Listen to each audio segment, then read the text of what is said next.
Fala galera, bem-vindos a mais um episódio do Veja Bem Mais. Continuando nossa saga romana, já estamos aqui no episódio 98, parte 22, eu acho, se eu não me engano. E quem diria, hein? Chegamos longe já. Ainda falta para acabar. E bom, no último episódio, antes de falar do último episódio, deixa eu atualizar vocês que eu finalmente acabei Spartacus. Tá? Na verdade, antes de você atualizar os ouvintes, deixa eu só notificá-los, quer dizer, já devem ter percebido só de eu começar a falar, né, mas fizemos uma troca de microfones aí, dado uma boa sugestão, que nunca tínhamos pensado antes. Exato, por mais óbvio que parecesse, nunca tínhamos pensado. Você estava usando o microfone melhor que o meu, quando eu falo muito mais durante o episódio. Exatamente, Então, por que não trocar? Então, esse é o porquê experimento. disso? Porque, sei lá, ficou assim, foi. Inércia. Exato, inércia. Mas o aviso é mais que eu desacostumei de estar consciente do microfone, que eu usava um headset, então pode ser que o meu volume varie ao longo do episódio, então já peço perdão antecipado se a flutuação no volume for um pouco maior que antes, mas a razão é essa, estamos fazendo esse experimento, se der certo vamos seguir, se não nos avisem, porque se ninguém avisar também nunca vamos saber, né, apesar de editar depois. Sim. Bom, e é isso, um pequeno comentário técnico. Isso Agora aí. sim, voltemos para Roma. Boa. Então, Spartacus. Assisti o filme do Kubrick, né? Isso. 62, né? Acho que é o filme. Acho que é isso, mano. Uhum. E foi uma experiência, não sei, mista. Tanto que eu até comentei com o César aqui antes que talvez eu fosse gostar mais do filme se eu tivesse visto sem saber a história. Ele já pensa o contrário. Uhum. Mas eu não sei, que as motivações dos personagens do filme me pareceram. Tudo bem que o César já tinha me avisado que ia ser mais romantizado e tal, mas não achei que ia ser tão romantizado assim. Porque a motivação uma que começa que o Crasso e o Spartacus se encontram, né? Lá no começo da história. Que na história real, pelo menos que a gente contou aqui, não aconteceu. O Júlio César aparece constantemente em contato com o Crasso até.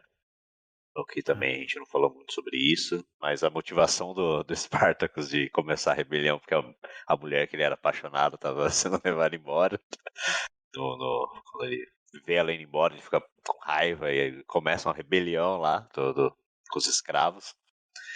E até o próprio Crasso, né, que cria uma paixão por essa mesma mulher. E ele meio que... Nossa, uma parte que eu ri tanto. Que o Crasso fala, não, eu não quero glória, eu só quero, né, o Spartacus, só quero encontrar ele. Eu achei muito engraçado, dado que a gente sabe que o Crasso tinha tudo e algo que ele não tinha era glória, era isso que ele queria. E, sei lá, entre outras coisinhas assim no filme que... Tipo, o filme não é ruim, mas eu acho que eu teria gostado mais se eu não soubesse a história real, porque pareceu sem peso e os escravos estavam sempre sorrindo.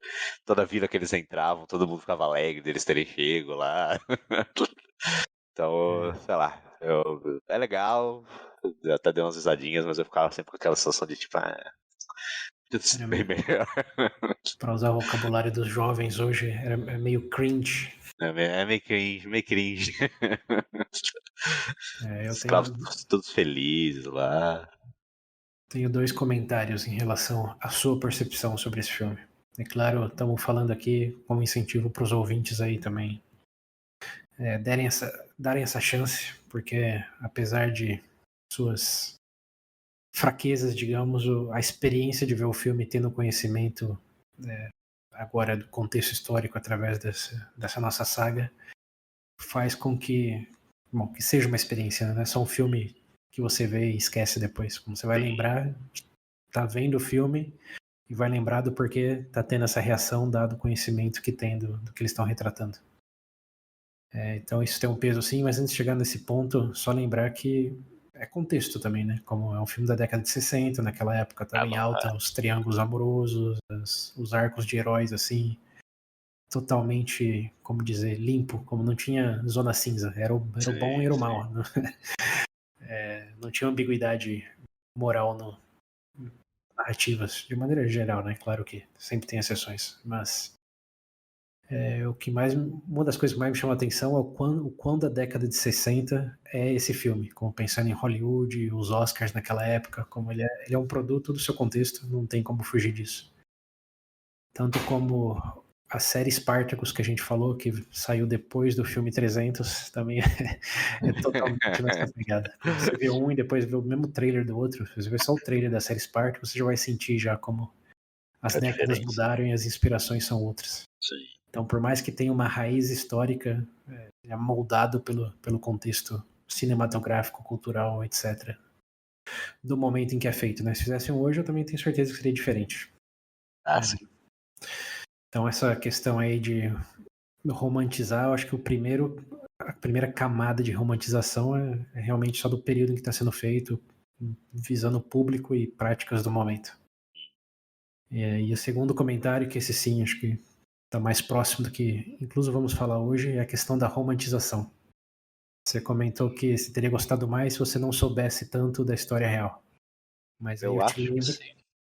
mas aí eu te lembro que o que estamos chamando de história real pode ser muito bem uma romantização de algo totalmente fora do que realmente aconteceu. Lembrando que as fontes são escassas desse período, foram escritas décadas depois do acontecido por pessoas interessadas em uma narrativa em vez de outra. E com muitos detalhes que podem ter sido totalmente inventados, né? Que provavelmente foram inventados só pela força dramática de contar de uma maneira e não de outra. Como já vimos em vários e vários exemplos, dentro mesmo das fontes que usamos aqui. Uma fonte diz X, outra diz Y, e, assim, igual o Sula lá ter decretado, colocado César na lista de proscrição dele, no vestibular da Sim. morte. Como isso é legal, como, ok, ele foi destinado a ser um rebelde, um refugiado desde o começo, mas se pegar Mas todo o contexto, provavelmente nem foi pra lista. provavelmente não. Quando o Sula mesmo dizem, né, que o Sula disse, eu vejo muitos Marios nele, é Sim, sim. difícil acreditar que o Sula ia estar pensando no moleque de 16 anos Ah, aham. como um futuro inimigo equivalente ao Mario, Aí ele é só mais um.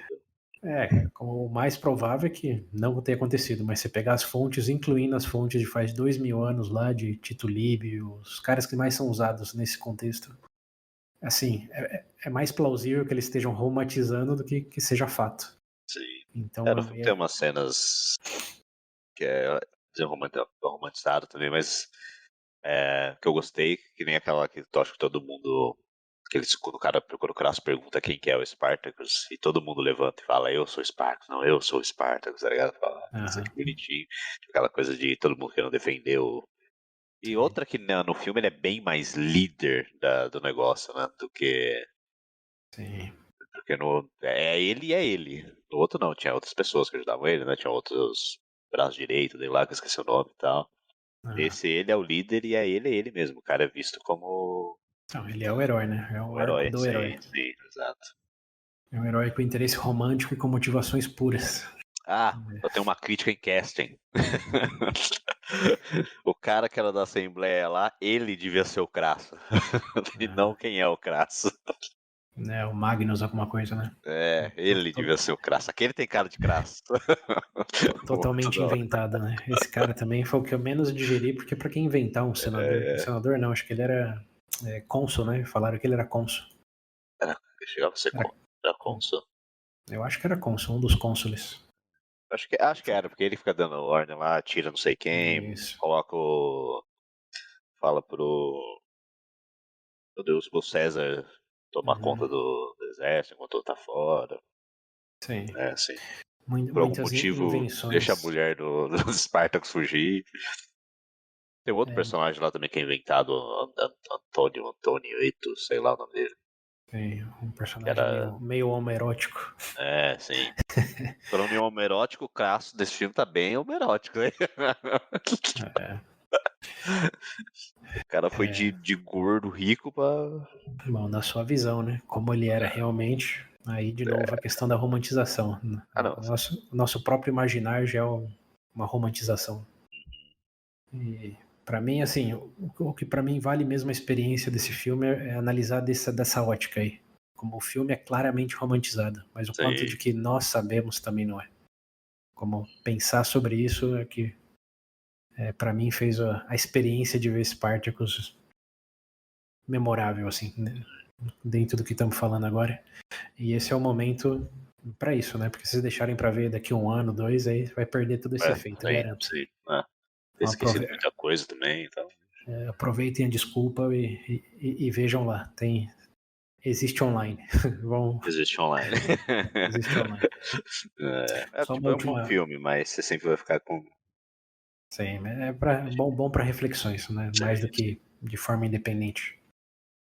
Mas uma última pergunta antes de entrar no episódio mesmo. O que você achou das cenas de batalha? Achei engraçado. Nossa, quando teve a primeira luta lá, do Spartacus contra o outro escravo lá que eles estavam assistindo, eu falei, meu Deus. Os caras pareciam que estavam dançando. Aí você nota que a coreografia mudou bastante ao longo dos anos. Não tinha antes, Mas, né? mas ao mesmo tempo também te faz pensar como será que era na real, né? Será que era mais próximo do que é tão coreografado em Hollywood hoje? Ou uns caras meio que tentando se encontrar ali no espaço pequeno, como eles mostram no filme? Eu Eu achei legal apostaria. as cenas de batalha em grande escala, assim.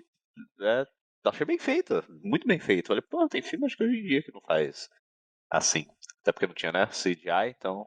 Tudo Sim, bem que tinha uns fundos que você via que era os fundos pintados e tal, mas até aí ok, é fundo, você espera. Principalmente um filme dessa época. Mas as batalhas, assim, acontecendo em grande escala mesmo, assim, quando tinha muita gente em cena lutando. Falei, pô, somente a última luta entre o Crasso e o exército do Crasso, do Spartacus lá. sim. Muito bem feito. É bem feita, mas eu não sei, pra mim foi um pouco anticlimática no sentido. Ah, não, foi Sem, anticlimático. é, Isso, eu lembro que acabou, eu falei, ué. mas eu não digo nem pela duração, só digo no visualizar tantas pessoas, realmente pessoas, simplesmente juntas num bando correndo um pra cima do outro. Só correndo. Fogo Não, de fogo lá rolando. É que, tipo, dá, pra época eu fiquei pensando, falei, pô, olha só, foi melhor do que eu esperava, dado a primeira cena de luta que eu vi. sim. Mas não retratar assim de um flanco vai autoflanquear, vai envelopar o Aham. outro com a... Não, Parece é mais um bando dois. de gente que acabou de acordar e correu um Sim, pro lado e exato. outro pro outro. Dois paredão, vai um de frente pro outro. E Eu até aquela ri que bagunça. a primeira leva do exército do Crasso indo assim. Aí os caras começam com o negócio de fogo e eles sai todo mundo correndo. Que, Ai, meu de Deus novo, do é céu. mais plausível do que não, no sentido, o que você Não. faria nessa situação? Você fazer o quê? Um rolo de fogo vindo do seu exército. Ai, ai. Bom, enfim, essa é uma experiência. A próxima aí, no sentido multimídia que recomendamos, é a série Roma da HBO, que aí sim já Essa daí. foi feita nos começos dos anos 2000, com um orçamento maior, com roteiristas e produtores mais versados em documentário histórico, até porque a BBC participou dessa série. Se bem que agora que você refletindo, quando eu assisti o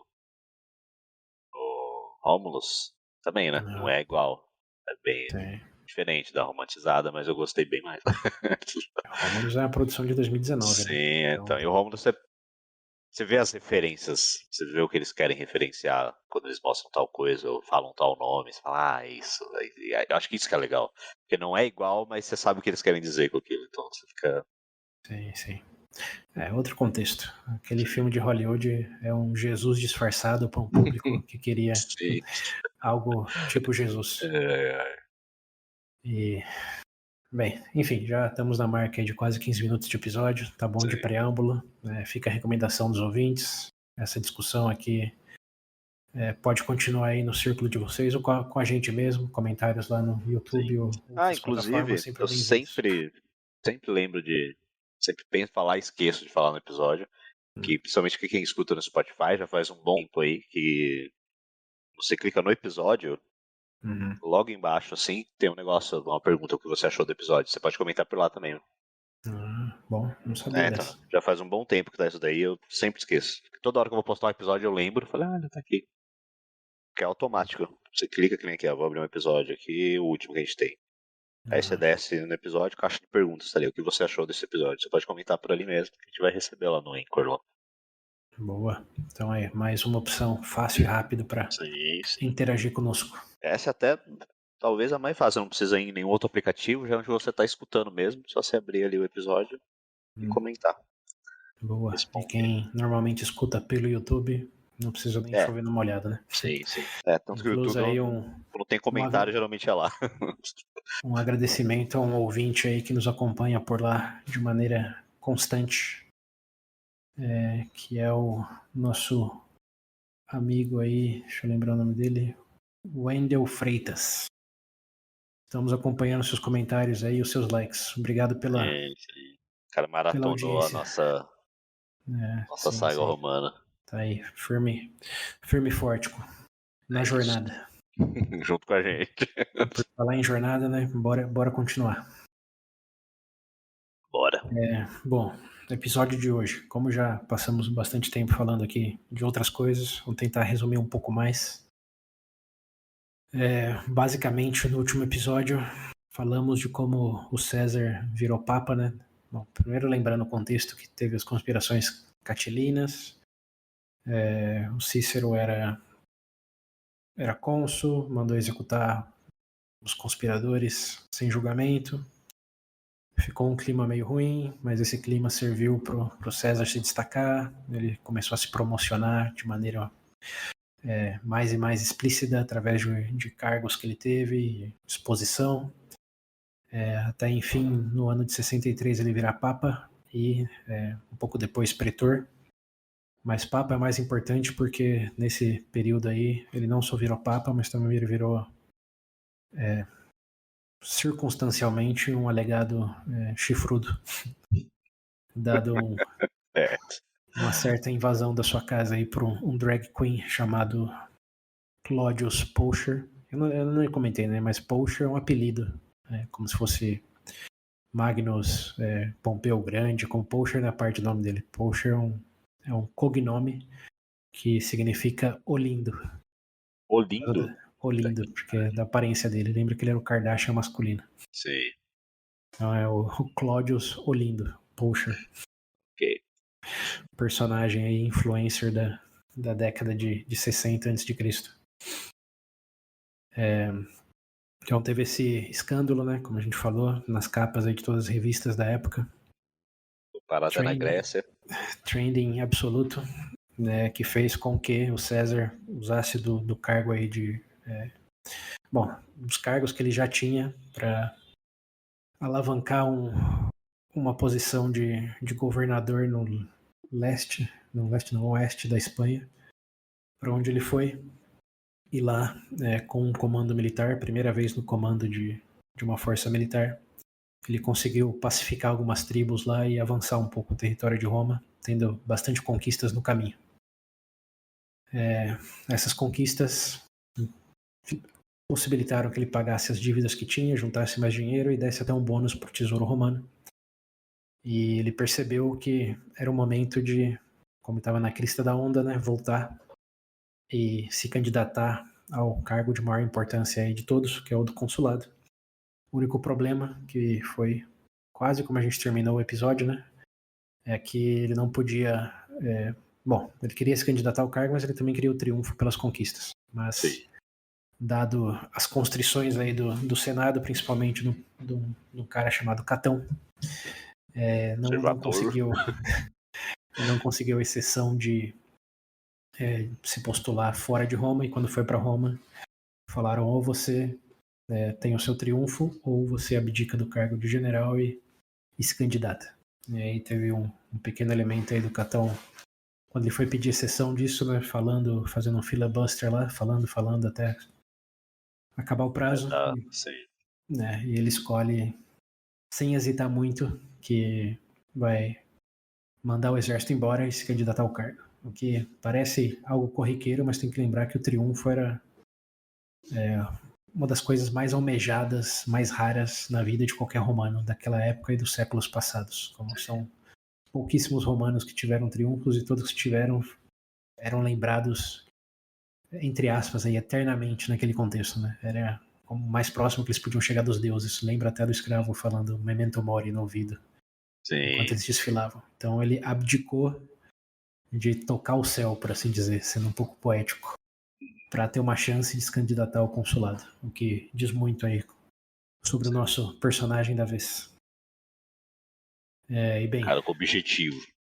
né, como se disse, um homem com plano. Vamos com o plano. E bem, aí acho que paramos, né? Sim, tipo aí. Sim, então, antes de entrar aí no que aconteceu, vamos só lembrar. Na verdade, não vamos lembrar, não. Vamos entrar direto no que aconteceu. Bem, então César se candidatou ao consulado. E agora é uma questão de contra quem ele compete. Será que vai ganhar? Será que não vai ganhar? O que você opina antes de a gente entrar no detalhe? Eu lembro de você ter comentado no final do episódio que ele meio que já entrou como o mais popular, um dos mais populares. Então eu acredito que ele vai ganhar. É o momento dele. Mas agora quem vai concorrer junto, não sei. Porque tipo, são 2 cônsules, né? Então, Sim. não faço ideia. Espero eu que não seja quem eu acho que. Ah, não é o Pompeu, não, né? Pelo amor de Deus. Não, Esse cara não papo, ó. Eu falei, já cônsul não. Acabou de ganhar um. eu posso te Ele que. adiantar, Então, não. que não. Mas o Pompeu entra na história, assim, de uma maneira indireta, direta. E aqui que começamos aí realmente o próximo capítulo. É que o César é candidato e ele é popular. Ele teve suas vitórias lá na Espanha. Ele já era conhecido antes pelos discursos, lembra os festivais, os batalhas de gladiadores que ele orquestrava. Como ele era um nome conhecido, fazia já o quê? Mais de uma década já em Roma. E depois das vitórias na Espanha, claro, estava mais conhecido ainda. Ele ia ter um triunfo, como lembra que esse era o objetivo meio que primário que passou a ser secundário depois. Sim. Então sim, e era sabido também para o Senado que ele provavelmente ia ganhar, porque como não? Ele era o nome mais forte, crista da onda, como venho repetindo várias vezes. Sim. Então o Senado, sabendo que ele ia ganhar, fez o que o Senado tende a fazer nesses momentos, né? Eles colocam um candidato apoiado por eles, como um fantoche aí que tenha o apoio deles, que possa servir de contrapeso para o César. Porque os César já sabiam que não tinha como evitar ganhar, a menos que rolasse uma facada no bucho. Sim, Mas ainda não. ainda não. Então eles... bom, César escolhe um parceiro, mas esse parceiro não é tão conhecido. E o Senado propõe um outro candidato meio obscuro também, chama Bibulus, mas ele tem todo o poder do Senado por detrás. E o Senado está tão preocupado com o que pode implicar a vitória do César que até mesmo Catão, que é o conservador incorruptível, concorda que o Senado tem que fazer o que for preciso para o Bibulus ganhar.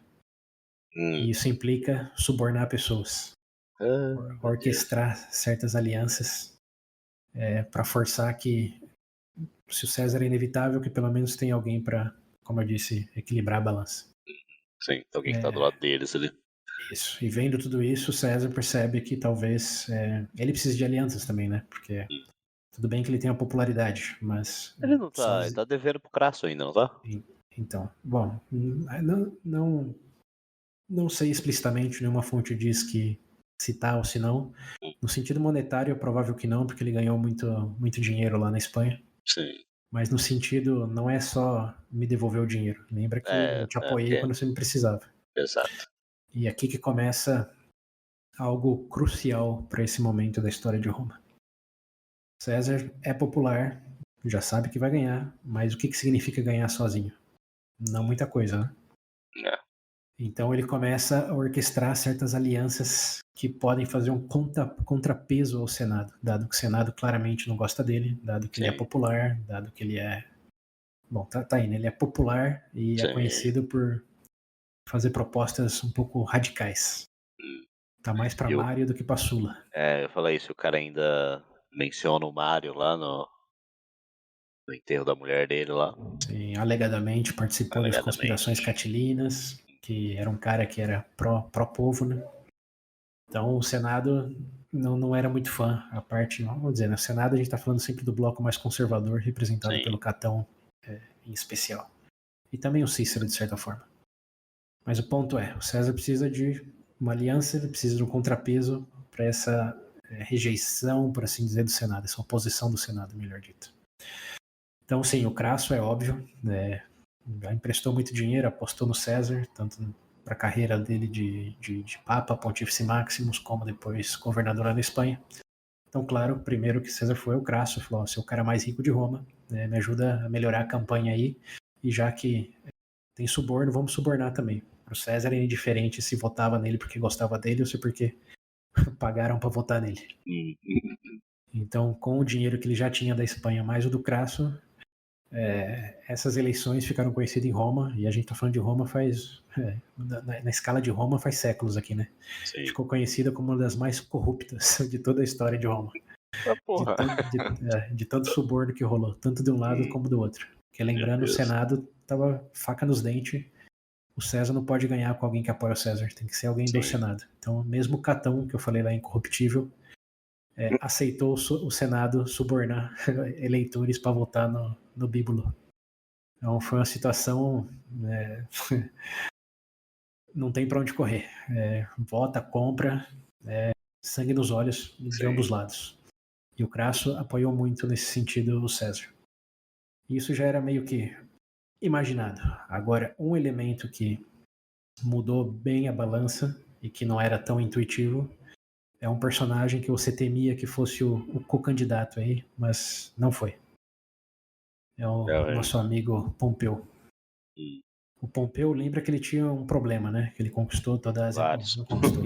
Tinha vários problemas, mas o maior dele é que ele fez lá uma extensão das conquistas de Roma para o lado da Ásia Menor, formulou governos, pagou toda a dívida externa de Roma. Sim. O que fez ali o que quase ninguém tinha feito, né, até ele naquele momento. Talvez o Sulla, sim, mas outro contexto.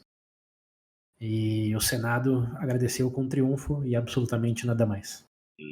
E isso, claro, como a gente falou, deixou ele triste, né? Porque ele não entendia por que ele não tinha as conquistas, os governos que ele montou ratificados e por que os veteranos dele não tiveram as terras distribuídas como era prometido.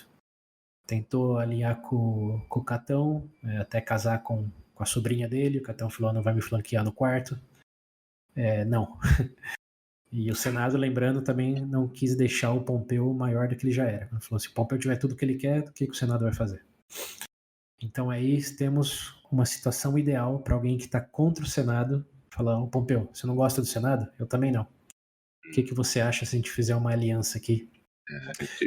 Na qual você, como líder militar veterano com mais conquistas na memória recente de Roma, apoia alguém que provavelmente, certamente será um cônsul. Como você não vê um quid pro quo aí, como uma mão lavando a outra.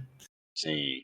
E claro, o Pompeu era uma oferta que ele não podia recusar, meio estilo Poderoso Chefão. Mas o que muda aí é que o César também tinha uma aliança com o Crasso. E lembra que o Crasso não gostava do Pompeu. Exato. Então, para fazer isso funcionar, o César teve que orquestrar uma reunião presencial só com os três e elaborar um plano no qual eles, sendo Pompeu, o veterano militar com mais glória, e Crasso, o cara mais rico de Roma, se juntariam a César, o futuro cônsul, para estabelecer uma força anti-senado, ou o que ficou conhecido no momento como um triunvirato. Que é segundo triunvirato, é o governo dos três. E, bom, um parênteses, né? É um triunvirato porque só o Crasso e o Pompeu foram para essa reunião. O César chamou o Cícero também, que apesar de certa oposição, era conhecido pela boa oratória, era um ex-cônsul, tinha um conhecimento legal extremo. Então ele falou, se junta o melhor advogado com um veterano militar com um cara mais rico, quem precisa do Senado? Não. Mas o Cícero não aceitou, não. Ele, talvez justamente por conhecer tantas das leis de Roma e estar tá mais no bloco dos conservadores do que dos populares, cogitou a ideia no primeiro momento, mas no final acabou rejeitando a ideia. Disse, não, boa sorte, não quero ter nada a ver com isso. Então Cícero pula fora e só fica realmente o Crasso e o Pompeu, que escutando os argumentos do César de que realmente precisamos de um Senado. Eles falaram, se a gente se juntar nós três, talvez não. Porque esse era a grande desvantagem tanto do Pompeu como do Crasso, né? Como eles eram ambos os maiores em suas bolhas. Sim. Mas eles não se gostavam muito e contra o Senado, que óbvio estava sempre unido, eles não tinham muito poder. Então, como até diz uma das fontes, os caras que sempre tinham o que queriam, eles não estavam tendo o que queriam nesse momento por causa da desunião entre eles. Sim. E o César foi lá e falou, veja bem, dá pra ser diferente. Abriu os olhos e falou, vocês dois se resolverem, talvez dê pra gente ir de frente. É isso aí. Então ele pegou o braço de um, pegou o braço do outro, falou, me usem Dá a como... mãozinha, amigo, chama de amigo.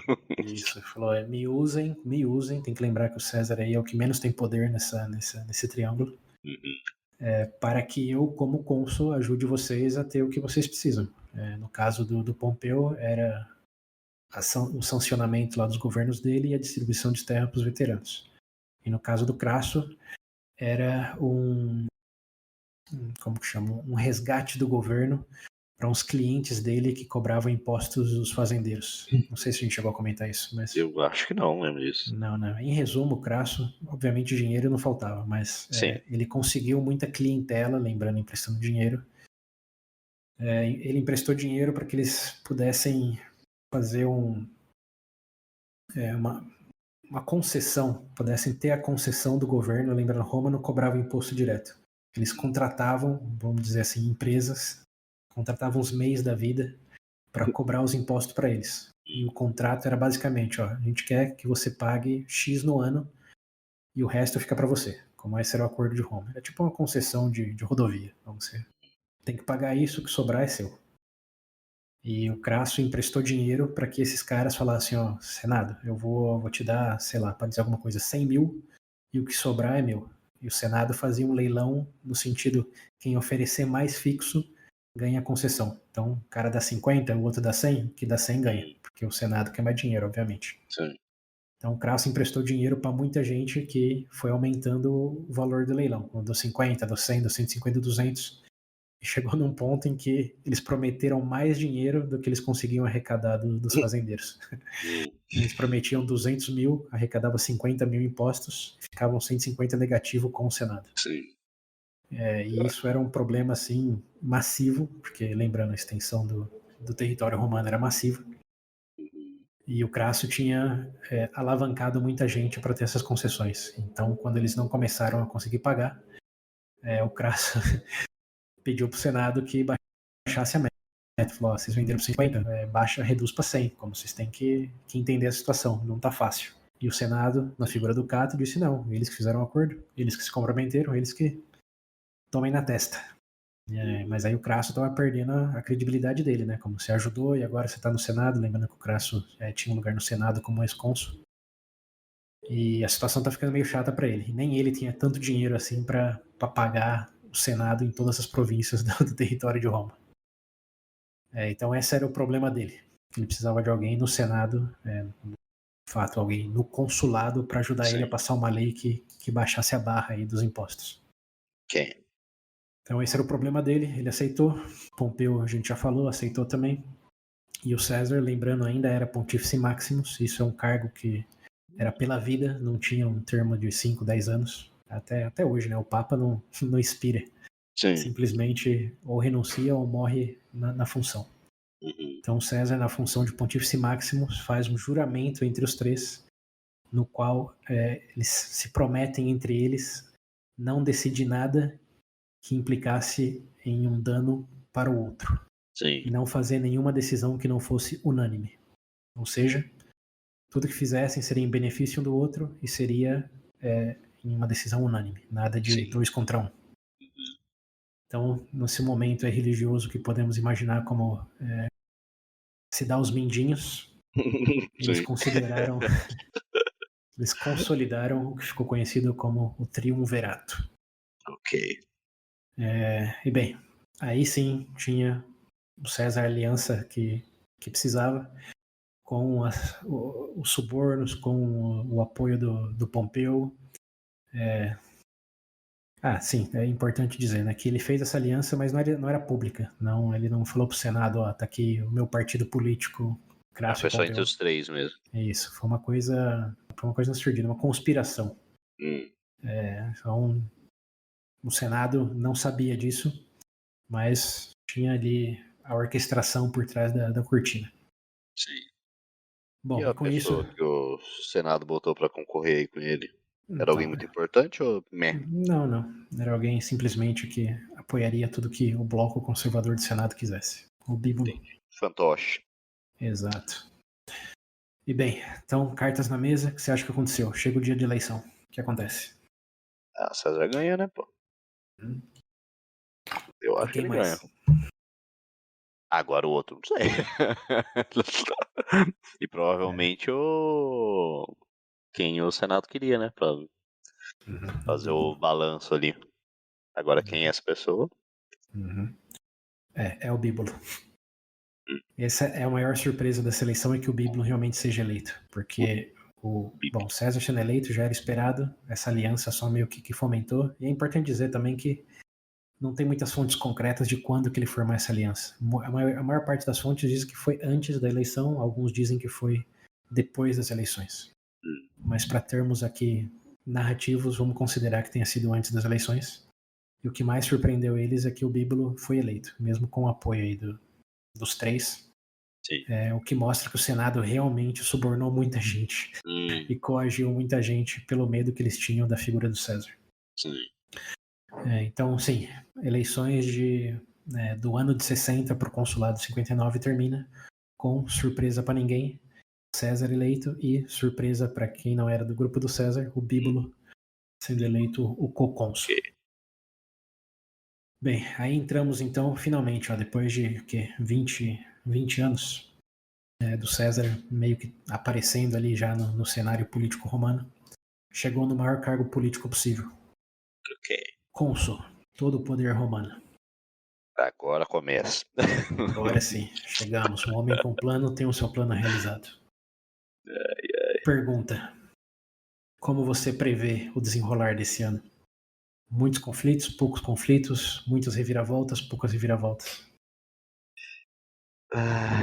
Eu acho que vai ter conflito.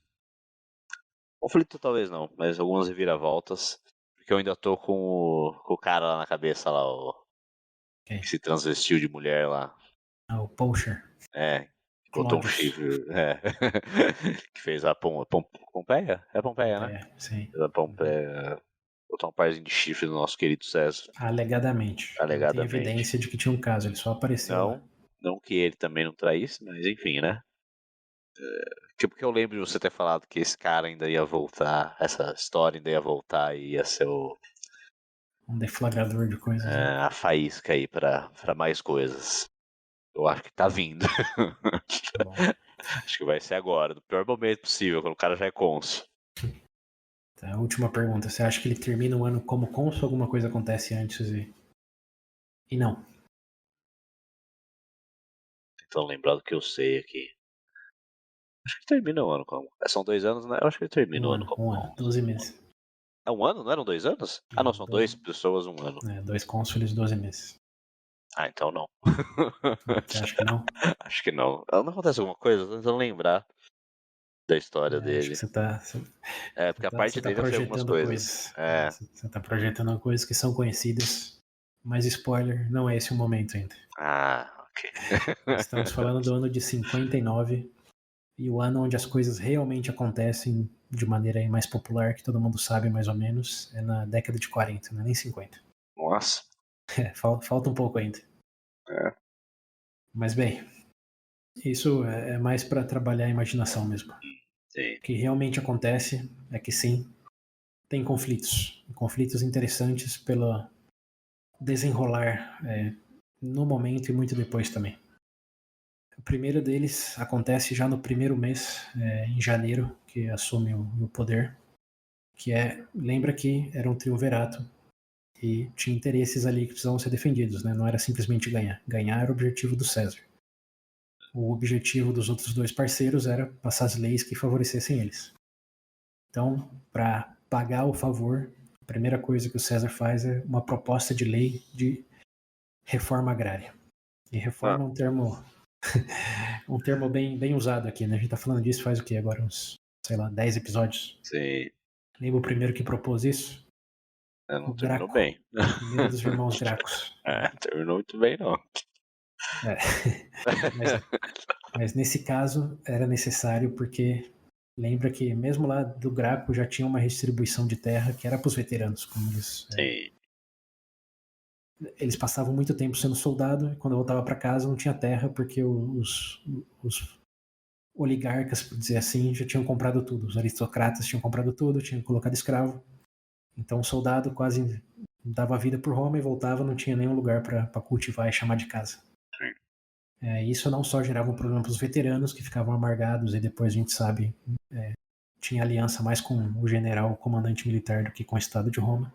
Também gerava o problema de pobreza, que isso a gente falou no episódio lá de dia a dia.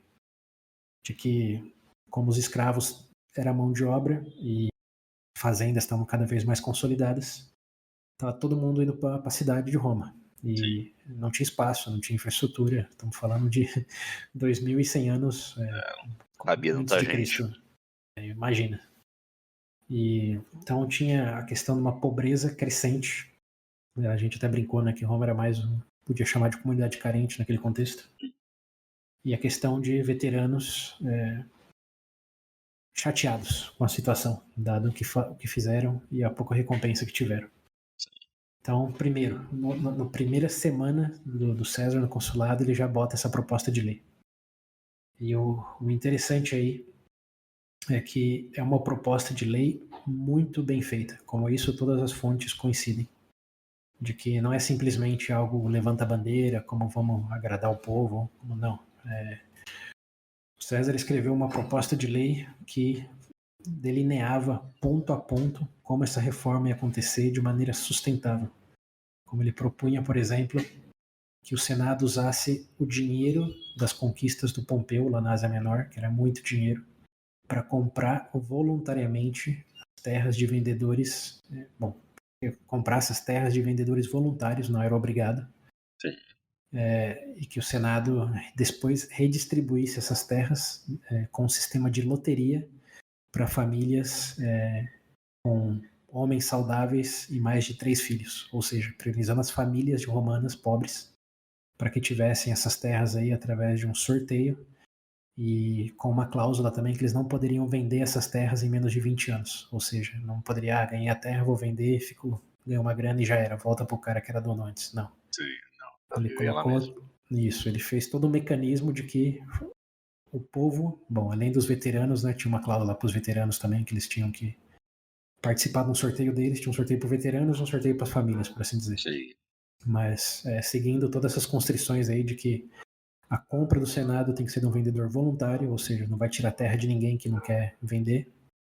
E uma vez vendido, a pessoa tem que cultivar a terra por pelo menos 20 anos. Então, realmente, um negócio bem orquestrado. Ele era advogado, não era? Ou não era ele? César foi. Foi advogado na década de 70, foi para Grécia até melhorar a oratória, né, no período lá do sequestro dos piratas. Sim, isso. Então ele realmente fez um negócio redondo. Dizem umas fontes aqui que ele leu para o Senado cláusula a cláusula, perguntando no fim de cada uma. Alguém tem alguma dúvida ou sugestão? E o Senado ficou em silêncio durante toda a leitura de toda a proposta de lei.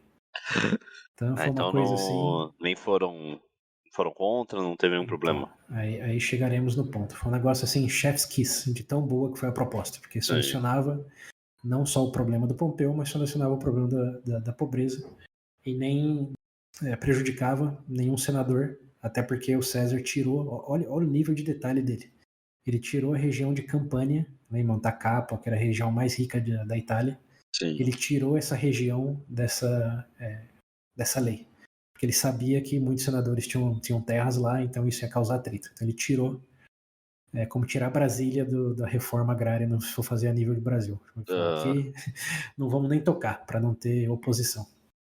Então, realmente, redondo. apresentou para o Senado, chegou no fim e falou: bom, tá aqui, ninguém teve uma dúvida, ninguém crítica, podemos levar para votação? E aí o que o Senado faz? Dado que é um negócio Vota bom, contra. redondo. Votou contra? Por quê? É porque o Senado, né? E sempre tem uma reforma dessa, eles não são muito fãs, não, de. Ah, mas Né? Da dessa vez coisa do estava povo. dessa vez estava redondo, pô. Não ia tirar de ninguém que não quisesse vender. Tinha um negócio a longo prazo. Resolveu o problema da pobreza, que o senador Faz estava todo em Roma também. sentido. Mas é o Senado. Isso é a melhor razão que eles foram contra, que é o Senado. Eu não, tipo, realmente faz sentido. Tá tudo certinho. Mas, não sei, eu tô com a voz do Pedro falando, governo não presta aqui na minha cabeça. Ou o senhor Pedro, ainda no podcast em espírito. É isso que eu tô lembrando aqui. Bom, nesse caso, o Pedro e você estão corretos. Mas por uma melhor razão do que simplesmente não presta. Sim. Ou, na verdade, só uma razão que justifica o porquê não presta. Por que, vamos lembrar, por que o Senado não deu essa redistribuição de terra para os veteranos do Pompeu em primeiro lugar? Ficou pra eles, né? Oi? Pra eles. Ficou pra eles, né? Não. Lembra que o Pompeu queria distribuição de terras para os veteranos depois O das que o Pompeu conquistas. tinha Isso. conquistado as terras, né? Isso. Fala agora E das aí terras para eles os não. veteranos. Eles falaram não. Falou. Por que eles disseram não? Não lembro por quê. Não? Bom, eu te lembro. Porque o Pompeu já estava muito popular, já estava muito na crista da onda. Sim. O que o Senado poderia fazer se o Pompeu tivesse tudo que ele quisesse? Lembra Eles que eu ficaram até com medo brinquei? do. O Senado disse não para lembrar que o poder do Senado está em dizer não. Não tinha uma razão. Sim. Era simplesmente para Porque é botar o o Pompeu no Senado. lugar. Não. Sim, mas ao mesmo tempo para manter o poder do Senado. Sim. Porque se o Senado dissesse sim para o Pompeu, quem teria mais poder em Roma seria o Pompeu. Com a conquista, com a distribuição, como o Sim. Pompeu Já é o tinha cara. conquistado tanta coisa. Ok. Yes. Então, qual que você acha agora que foi a razão para o Senado votar contra? Meu Deus, a mesma? Exato. O A Senado não mesma tinha uma boa coisa. razão. Sim. Ninguém tinha um contra-argumento. Só queria frear o César, só. Isso, porque se o César, que já era popular, já tinha virado Sim. cônsul, se ele conseguisse passar uma reforma dessa que atingia a população pobre e os veteranos, como ia ficar o César? Exato. Não é? Como é que Então, era? Voz do povo, voz de Deus? Todo mundo ia gritar César. exato. Então, isso, até um parênteses, né? Acontece. Bom, tudo bem, você incorporou o espírito do Pedro aí, que não precisa detalhar muito, mas um exemplo que eu lembrei aqui falando nisso foi escrevendo isso foi nos Estados Unidos, os republicanos voltando contra aumentar os benefícios para os veteranos lá. Que os republicanos são os que apoiam a guerra, Sim. que querem sempre mais orçamento para o Pentágono. E quando chegou lá numa proposta de melhorar os benefícios dos veteranos, eles disseram não. Qual foi a razão? Por que não? Eu posso. Não. Porque Não. se eles votassem sim, ia ser no governo dos democratas. E os democratas iam Eita. ficar bem na fita. Sim, Então eles verdade. votaram não, para lembrar que não, o crédito não pode ser de vocês, porque se eles já estão bem e passam isso com um público-alvo que é deles, que são os Sim, veteranos, eles vão perder. eles perdem. Como que os democratas ficam bem na fita, assim como César e o Pompeu teriam ficado bem na fita se o Sim. Senado tivesse concedido nesses pedidos. Então, sim, o governo não presta, sim, mas qual é a razão? A razão é que se eles prestassem no sentido, eles se tornariam imprestáveis no sentido de eles não fazem mais nada. Sim. Então é Eu uma ia perder contradição. perde o próprio público ali. Mas melhor, né, não perder pro, entre aspas, aí, inimigo. Isso. Como é melhor deixar a plebe, o povo sofrer, mas lembrando de que eles precisam do Senado do que conceder e ter todo mundo feliz, mas com o Senado já meio sem braço. Tem que manter o poder nas mãos ali. Essa é a beleza da política. Fazer o pior pelo melhor. Lindíssimo. E bem, quem você acha que foi o maior opositor aí da lei? Como é que é o nome do conservadorzão lá? Catão. Catão. Ele mesmo. Catão Próprio. foi o primeiro que levantou para discursar contra. E ele não discursou por 1 hora ou 2, nem por um dia. Ele discursou por 1 mês. Meu Deus, cara. Eu já entendeu o que você não quer. É, Os um caras mês. gostam de falar, hein? Ficou enrolando da outra vez. E aqui as fontes divergem um pouco, tem bastante romantização, mas o fio da meada é que o Catão meio que faz um filibuster de novo. Algumas fontes dizem um dia, outras dizem uma semana, outras dizem 1 mês. Mas o ponto é que ele enrolou tanto Você vai falar, tá bom. que o César perdeu Já a entendi. paciência. Perdeu a É, paciência. é, César, ele fez o talvez que ele no fez. primeiro momento de vulnerabilidade dele, depois da invasão da própria casa, Hum, ele perdeu a paciência, e como isso acontece também é bem romantizado. Na versão mais dramática, dizem que ele simplesmente mandou prender o Catão. Falou, você não para de falar, leve preso. No papel de cônsul ele podia fazer isso, sim. com a razão de que ele estava interrompendo os processos senatoriais. Esse cara está Ok. impedindo que as políticas, a legislação seja feita, Sim. leva preso. E isso teve um efeito negativo grandíssimo para o César. Porque o Catão, por mais que fosse chato, conservador, no sentido extremista, É o Catão. o Catão. Ele era um ícone das virtudes antigas romanas. Sim. E ele só estava discursando. Ele não estava juntando exército, não estava ameaçando ninguém. Ele estava discursando, simplesmente discursando. E o César foi lá e mandou prender ele. Vai sair como birrento. Ele provavelmente sorriu nesse momento, né? Como, era o que eu queria. Sim. Então fez todo o drama possível de que você é um tirano, é assim que você trata seus adversários que estão tentando te confrontar pelo diálogo e não com violência, como esse é o seu você verdadeiro.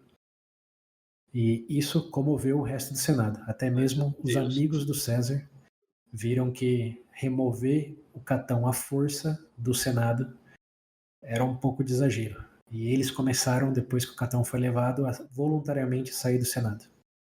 Meio que todo mundo começou a caminhar para fora. Sim. Incluso um aliado do César.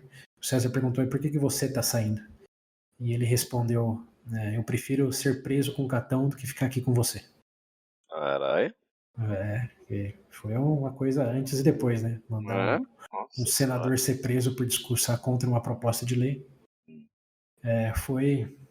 Aí, de novo, você pode romantizar o quanto você quiser, né? Pode ter sido algo pragmático, dado que Sim. a gente já vem falando, pode ter sido algo aí, sinais do o César futuro, que leva as facadas no A bucho. tirania chegando.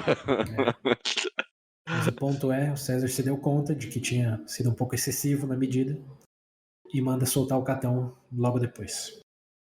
Ok. Porém, o César percebe que o Senado, por mais que o negócio tenha sido redondo, por mais que ninguém tenha levantado nada substancial contra a lei, quando ele foi cláusula a cláusula, ele soube que se dependesse do Senado, a lei nunca ia passar.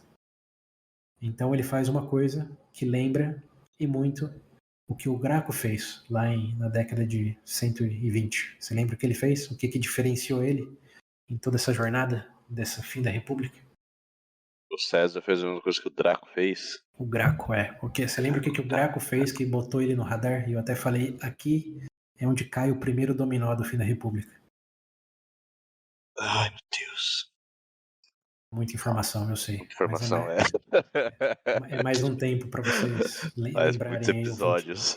ouvintes inclusos. Não vou deixar você sofrer, não, vai, eu vou falar. Não, é. O que o Eu só Graco lembro. fez, que foi o mais antes e depois, como tribuno da plebe, não como cônsul, foi que Sim. ele pegou uma proposta de lei de reforma agrária e levou para o povo diretamente, em vez de para o Senado. Ah, tá. Achei que foi a primeira vez que alguém. Bom, primeira vez Isso, não, mas falou. Vocês não primeira, querem, então vamos ver o que o povo acha disso. E colocou o povo isso, pra votar, porque querendo ou não, no final, ainda era mandou para eles o que. povo. Sim. Isso, ele fez isso como tribuno da plebe, não como Sim. cônsul, que é o caso do César agora. Sim. Mas quem fez isso Até foi porque depois, né, extinguiram esse negócio de tribuno da plebe. tentaram extinguir na figura do Sula, Sim. mas depois com o Pompeu e o Crasso. Lembra que o mais diferente do consulado dos dois é que, por alguma razão, o tribuno da plebe voltou naquele momento. Sim, sim. E agora já estava em força. Bom, o tribuno da plebe não Quando é os dois assumiram, voltou. Eu lembro Isso. disso. Mas não estamos falando de tribuno da plebe, estamos só falando do que o Graco fez naquele momento, Sim. que foi levar pro povo. Depois o outro que fez isso foi o Mário, quando ele Sim. queria lutar lá no norte da África e mandaram ele para outro lugar. Ele falou, vamos ver o que o povo quer, mas ele fez isso como cônsul. Tudo gente que foi amada pelo Isso. Senado, olha só. Então o César segue essa tradição, fala, sabe o que? Eu vou levar isso pro povo, porque é uma lei pro povo. Falei pro E a voz do povo, povo. é a voz de Deus. E Here we aí, go. claro, o Senado se opõe mais veementemente ao que eles já vinham se opondo e forma um bloco conservador, quase meio que tanque militar, para se opor a proposta do César de levar para o povo. Mas o César, quer dizer, ele não propõe. O que ele faz é um pouco até mais interessante. Ele pega essas leis, que deve ser nos, como que chama, os papiros da vida, e cola esses papiros no muro do Senado, para que todo mundo ali possa chegar e ler qual é a proposta de lei. E como é um negócio tão redondo e de total sentido, as pessoas que leem concordam e começam a vociferar para os demais, como essa lei é boa, isso é a nosso favor.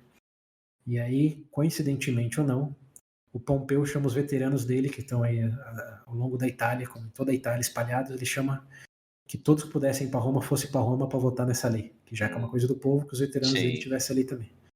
Então a cidade estava lotada, não tinha hotel, não tinha Era o que Airbnb ele queria mais. também, né? Terra pro Exato, não tinha veteranos mais dele. vaga e estava todo mundo ali no oba-oba de o povo vai votar, o povo tem que estar em massa. E aí acontecem duas coisas importantes. A primeira é que nesse oba-oba, nessa muvuca, O negócio tá com cheiro de guerra civil. quase. O que fica claro é que o César, em um desses momentos, não acontece em um dia, é uma questão de uma semana, duas, talvez um mês. De novo, fontes divergem, romantização para todo lado. Ok. Mas o que acontece em essência é que quando César faz isso público, ele vai numa bancada um certo dia para tirar dúvidas do povo, para falar, essa daqui é lei, não sei o quê. Ele chama o Pompeu e o Crasso para subir no palanque com ele. E E até então ninguém sabia da e até então ninguém parceria. sabia. E aí ele pergunta, Pompeu, você apoia essa lei como o veterano com mais conquistas na história recente de Roma? Ele diz, sim, eu apoio. Crasso, você como o homem mais rico de Roma apoia essa lei? Sim, eu apoio. Estão os três ali, na frente do povo e na frente do Senado, observando de longe. Que sim, eles apoiam. E o Senado é pego com a toga curta. Toga curta, filho. Porque o povo eles esperavam, já sabia que o César era popular, mas esses dois, eles não esperavam. Então aí fica claro de que o jogo mudou, e o jogo mudou muito mais a favor mais do os dois César. juntos, né? Os três agora, no caso. E o jogo mudou a favor do César. E aí, vamos abrir um parênteses. Porque o Senado, nesse momento, Bom, nesse momento, vou voltar um pouco. Não o Senado nesse momento. A República Romana, de maneira geral, nesse momento, entra num certo período antes e depois. Porque aqui, obviamente, vai sempre diferir entre os historiadores, mas alguns, não muitos, dizem que a República Romana e República acaba nesse ponto aí. Quando o triunvirato é feito público. Porque, lembrando, a República é baseado em eleições, no Senado, representação democrática, certo? E nesse momento fica claro que já não. Que o que está acontecendo ali é uma oligarquia de três caras, cada um no domínio da sua esfera, basicamente dando chave de braço em tudo que era o sistema político romano. Sim, porque os três que Então, de estão certa fazendo forma, acontecer ali. então, de certa forma, o período republicano pode ser argumentado, acabou aí. E o importante do acabou aí é porque depois desse ponto o Senado vai Ladeira ser cada abaixo. vez menos importante. Né? Não é que, como no Sula, acabou o Senado por um período, mas voltou. Então não acabou a República. Mas nesse ponto da história, na figura do César, do Pompeu e do Crasso, pode ser argumentado que acaba aí. Não é um argumento muito forte, nem muito. Não há consenso entre historiadores, o consenso está mais para depois do César, e vamos descobrir por quê. Mas é interessante pontuar que esse é um dos pontos. Quando alguém perguntar quando acabou a República Romana. Se você quiser começar do começo, você pode começar por aí. E bem, outro ponto interessante aqui em paralelo que eu acho legal discutir também é por que o Senado, que era, né, sempre foi, desde a fundação da República lá em 500 e bolinha antes de Cristo, ou 450, alguma coisa assim, que eram os homens, os maiores homens de Roma, né, De como os Roma, sim. mais consagrados. Uma palavra muito usada por eles, e a gente não falou muito aqui, é a palavra homens augustus, que em latim significa de grande glória, de grande sabedoria.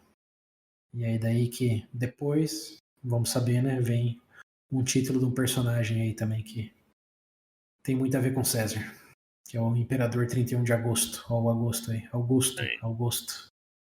Então, o Senado, historicamente, era esse povo, um povo Augustus, Sim. um povo grande, de nobreza, de sabedoria. Então, por que eles tinham perdido para 3 caras agora? Como que aconteceu o Senado?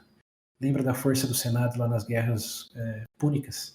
Construíram mais de 30 frotas marítimas, tiraram gente da Sim. terra para formar legiões. Cadê o Senado falando dos irmãos Gracos lá, né? Do Caio Graco, o irmãozinho. Que quando ele se candidatou, eles botaram um cara que prometeu o triplo dele. Sim, sim. Então, aí, ali eles Eu até estavam achei que jogando. eles iam fazer isso agora com Então, eles o estavam César. jogando xadrez 4D naquela época, né? Então, eles botavam um cara lá, depois enrolava, depois instigava a violência e decretava os populares inimigos públicos e acabava com o problema. Sim. O Senado até agora sempre saiu ganhando. E nos Só últimos sobrou. anos, né? Como é que é? Só sobrou o Catão dessa época aí. E o Cícero, de certa forma, que sim, a conspiração catilina lá talvez é o mais próximo de. O Senado acabou com o problema, mas é um problema que ninguém em Roma ficou convencido. Até hoje, ninguém ficou convencido de que realmente existia um plano para fazer uma insurreição e a execução deles tenha sido legítima. Sim. Então o Senado tinha perdido muita força, obviamente. E aí uma das minhas fontes levanta essa discussão. O que aconteceu com o Senado? O Senado, que era a força de Roma, agora perdendo para 3 caras. E o César, que tinha mal 40 anos. Sim. O que aconteceu com o Senado? O que você especula que tenha acontecido com o Senado? Vamos pensar aqui. Bem, pensemos. O que pode ter feito ele mudar desse jeito? Sei lá, vocês ficaram incomodados com a situação, com a realidade deles e foram pegos de surpresa com esse trio. E querendo ou Um bom não, já não eram palpite. mais as mesmas pessoas, né? O Catão aí, pelo menos Comodismo. pelo que eu vejo, é o que mais parece ser aquele romano das antigas, que é dessa época digamos, mais da glória aí da Na Assembleia. época dos rasga-toga, né? É pô, do rasga-toga. Dessa época que eles jogavam o xadrez 4D, que nem você falou. Pelo menos do que a gente vem falando até agora, só ele que pareceu mais assim. Mas o resto, sei lá, está velho, cansado, ou já é uma outra geração que tá acomodado Sim. com as É um bom, glórias dos outros. é um bom palpite. Lembrando que Roma nunca teve tão rica como agora, principalmente depois das conquistas lá do Sula e do Pompeu Porque é recentemente. aquele negócio que eles falam lá que momentos de paz criam homens fracos e coisas assim. Realmente, não teve nenhum outro grande conflito, né, É, recentemente. sim. O do Pompeu lá foi um conflito, mas foi um conflito mais de limpar a casa do que de realmente derrotar Não, sim. um Hannibal da vida. É. Ok, boa especulação. Você possivelmente bateu na trave, por assim dizer. Acho que tem muito a ver, sim, com um certo comodismo, dado o período que estavam vivendo. Sim. Mas a principal razão, e claro, estamos especulando, não é certo ou errado, mas uma razão muito saliente se resume em 2 palavras: Mário e Sula. Lembre-se que, no período de ditadura de ambos, Qual foi a primeira coisa que eles fizeram uma vez que eles assumiram o poder? Primeira coisa. O Mario foi o negócio do. Vamos lembrar, eles estavam, tá todo mundo contra eles. Em seu momento, eles levantaram um exército, invadiram Roma. Uma vez Sim. que se acomodaram em Roma, primeira ordem da casa é fazer o quê? Uma vez que se assumiu o poder. Ali foi. Foi limpar a casa. Isso, exatamente. Tanto o Mário como o Sula limparam o Senado Sim. dos detretores, por assim dizer, dos que eram contra, que eram firmemente popular ou firmemente opiáceos, que é conservador. Sim, verdade. Uhum. E nessa limpeza, eles não só literalmente mataram muitos, senão que botaram para fugir, né? Que quem não queria morrer tinha que fugir. Sim, sim. E quem fugiu, chuta que tinha um pouco incentivo para fazer, dado a idade. A Assembleia sofreu uma reforma, querendo ou não. Uma não, né? Isso. Duas. Exato. Uma das minhas fontes aqui, o cara do Hardcore History, diz que foi um fenômeno anti-darwiano. De Darwin, de evolução, né? Foi anti. Porque os que eram mais rasga-toga, mais convictos, foram que foram mortos ou tiveram que fugir. Sim. Então os únicos que sobraram já eram os meio vira-casaca ou uns Zé Ninguéms, por assim dizer. Sim. Que não representava nenhuma ameaça. Então isso foi o que sobrou. E lembrando, o Sula até diluiu a força do Senado depois. Na ditadura dele, lembra que ele abriu espaço para os italianos, não só romanos, para o Senado, e em vez de 300, agora eram 600 senadores. Sim, de verdade. toda a Itália. E lógico, ele pegou senadores que apoiavam ele também, né? Mas, de novo, já eram senadores de uma segunda ou terceira camada, como descendentes dos que fugiram ou foram mortos. Cara, que zona, dois opostos fazendo a limpa. E a consequência foi, o que sobrou foi, usando um linguajar técnico recente, um bando de gado. Tirando o Catão e o Cícero, de certa forma. Sim. O resto era gado. Você não sabe nem o nome deles, né? Não falei o nome de ninguém além desses dois. Menor ideia, por isso que eu só, inclusive, até o outro aí eu já não lembrava direito, eu tava lembrando do Catão. Então é interessante pensar sobre isso também, né? Porque se a República realmente acaba aí, ou começa a acabar aí, por quê? Bom, porque faz algumas décadas já o Senado está perdendo sua força. Sim, o negócio tá sendo diluído aí até. E quem tem força são as figuras populares ou conservadoras, mas que são pragmáticas, né? Como foi o Sula, como foi o Mário, como está sendo o César agora. Sim. Quer passar uma lei? Ok. Faz uma aliança com o cara mais rico, o cara que tem os veteranos, e aí o Senado vai fazer o quê? Não. Cadê o xadrez 4D? Sim. Botou o Biblos, né? Aí vamos continuar a história. Fecha o parênteses. Botaram o Biblos. O Biblos foi a jogada deles. Sim.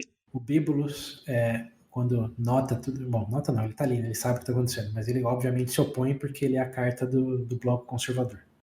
Sim. E ele, lembrando, ele é um cônsul, né? Então ele tem um veto. Ele tem a voz de. Se ele não aprovar, não passa. São dois cônsules ainda. E quando César decide levar isso pro povo, ele vai contra de duas maneiras.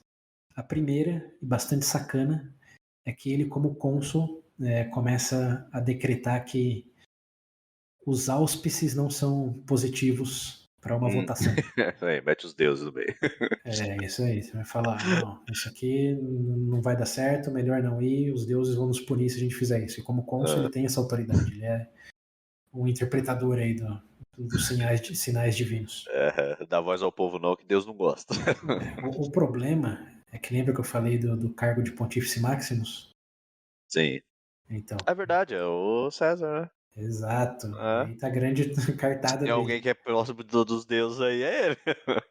Pontífice Maximus. Pontífice significa literal ponte.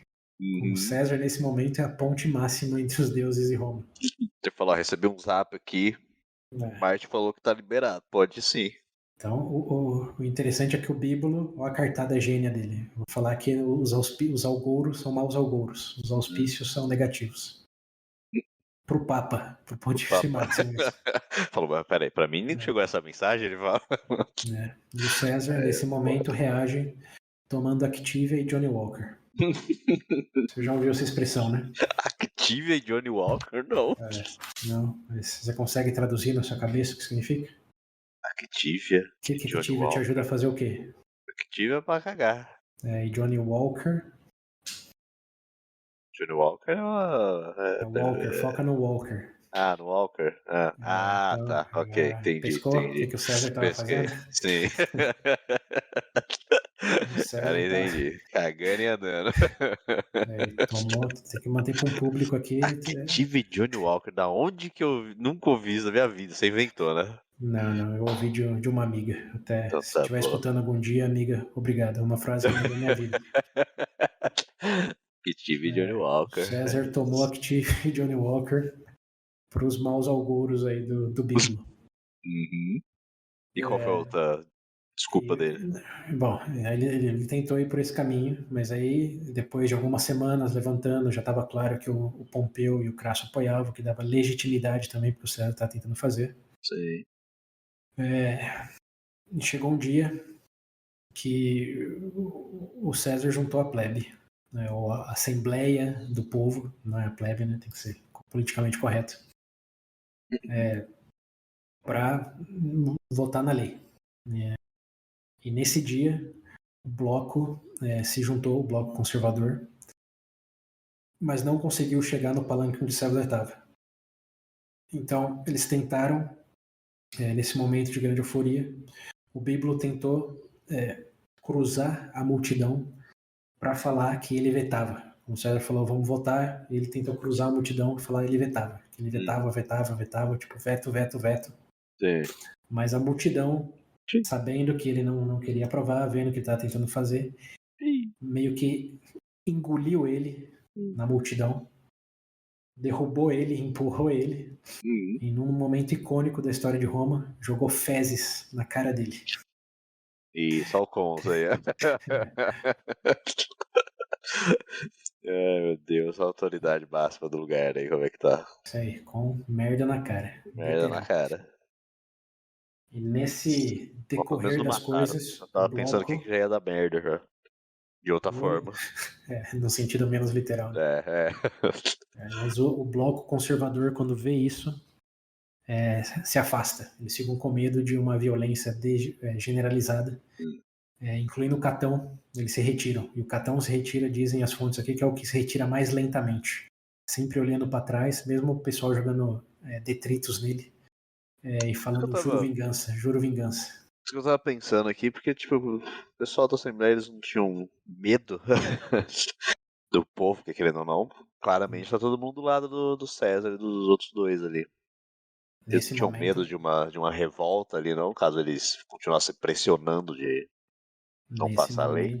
Passaram a ter. Até o momento da votação não tinha juntado tanta gente em um lugar. Nesse dia juntou. Ainda não era visível a coisa. E a maior parte do bloco ficou meio longe, mas o Bíbulo e o Catão foram para cima, porque queria vetar a votação, queria vetar. Só que aí deu no que deu. O Bíbulo levou merda na cara, o Catão teve que se retirar, embora jurando vingança no caminho todo de volta dele, na retirada estratégica dele, e o resto sumiu. E no que isso aconteceu, o César falou, votamos, estamos aqui para votar, votemos. E aí o povo, obviamente, massivamente votou sim. Sim. E, alegadamente, o Bíbulo, que ainda estava no meião, falou não, veto, mas o volume e a euforia da multidão era tanta que o César disse depois que não escutou. Sinto muito. Eu só ouvi sim, não ouvi não. Putz, foi mal, cara, não ouvi. Você estava lá atrás, no meião do povo, né? Mouse aí. Nem reconheci você com essa cara suja de merda. O que eu posso fazer? E foi mais ou menos assim que a primeira lei do primeiro mês de mandato do César passou, a lei da reforma agrária. Estava sendo trabalhada aí desde 1900, desde 120 bolinha. Sempre que tem uma reforma agrária, acontece merda depois. Lá vem. Nesse caso, em vários sentidos, né? Mas nesse caso tem que lembrar, o César tinha um trunfo na mão. Não um trunfo, né? Tinha dois no caso, que é o Pompeu e o Crasso. Então, o Senado agora, eles vão fazer o quê?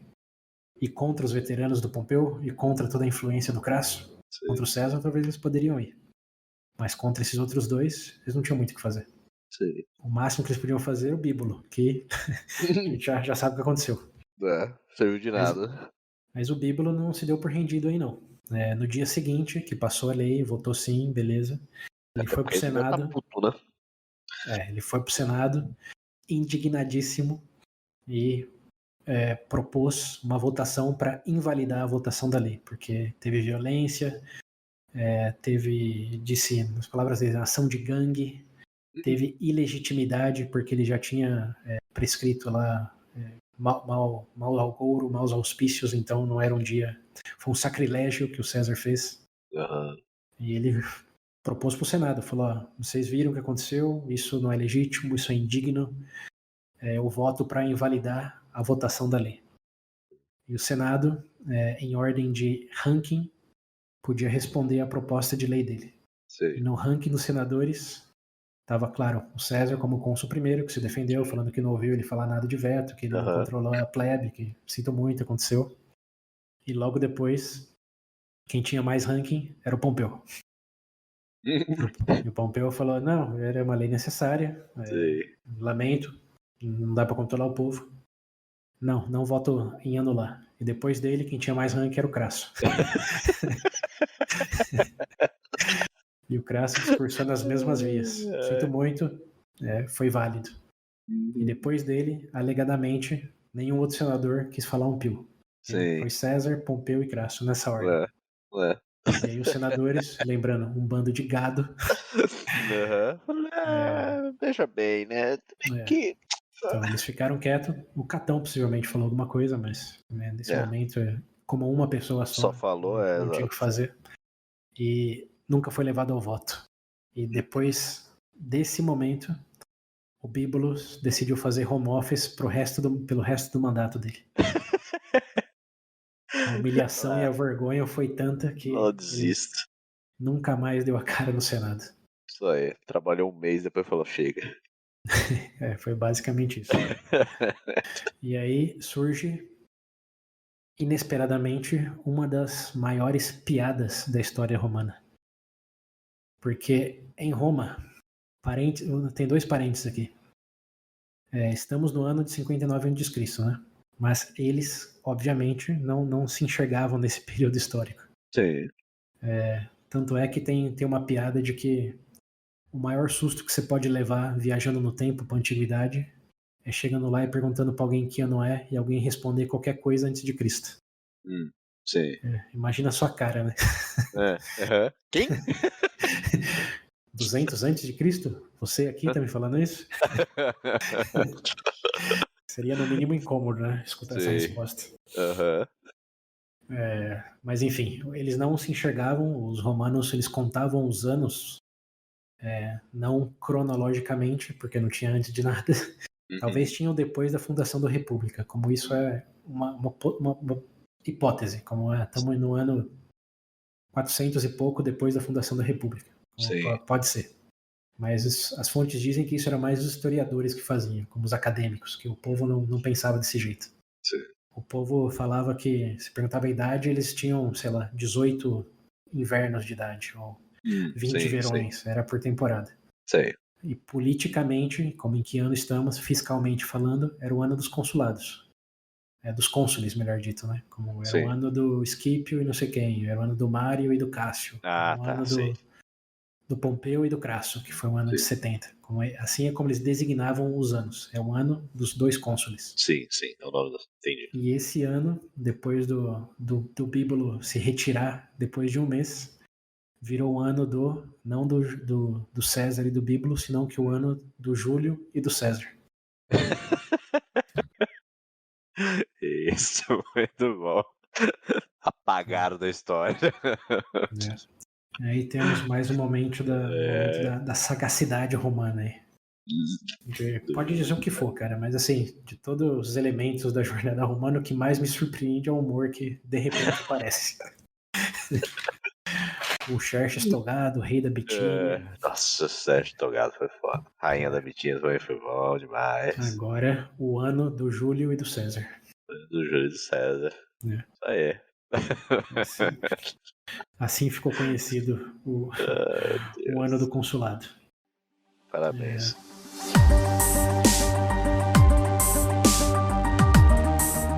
E bem, aqui chegamos apenas na primeira proposta de lei que o César passou, no primeiro mês. Primeiro mês dele. É, Começou bem. começou bem, né? E agora o Bíbulo fora da jogada. E com o triunvirato exposto publicamente, o resto acho que não é muita surpresa, né? Foi de vento em polpa. Sim. E aí, a segunda... Bom, essa foi a primeira, né? Reforma agrária, os veteranos do Pompeu satisfeitos, mas ele tinha mais coisas para fazer, né? Como você lembra que ainda tinha que sancionar as questões lá do Oriente, da Ásia Menor. Tinha o tema do Crasso ainda. Ah. Então, segunda lei aí na pauta de leis do César. Deu um help no Pompeu, agora... Não só no Pompeu, né? Popularmente também, lembra? Na pobreza, sim, famílias. Foi um help mútuo aí. O Pompeu sim, mas o César também foi alavancado aí. Agora tem um lado Dos amiguinhos, do triunvirato, né? Vamos pensar mais neles. E a segunda proposta de lei do César é realmente pensando no Pompeu, que é sancionar as conquistas lá da Ásia Menor, os governos que ele montou. Sim. Vai reconhecer, né? Porque... Isso, que o Senado não tinha assinado. Então, Sim. se o Pompeu morresse, basicamente os governos lá não tinham aliança formal nenhuma com Roma. Sim. E isso, bom, não tem muito o que falar. Bom, já estava claro para todos que o César ia passar a lei que ele quisesse. E foi o que aconteceu. Passou essa lei sancionando os governos lá do Pompeu. O único detalhe interessante aqui, que vai ser relevante depois, é que o Egito, né, era parte. Lembra que eu falei que o Pompeu deu uma passada lá no Egito e falou: lembra quem é o papai aqui?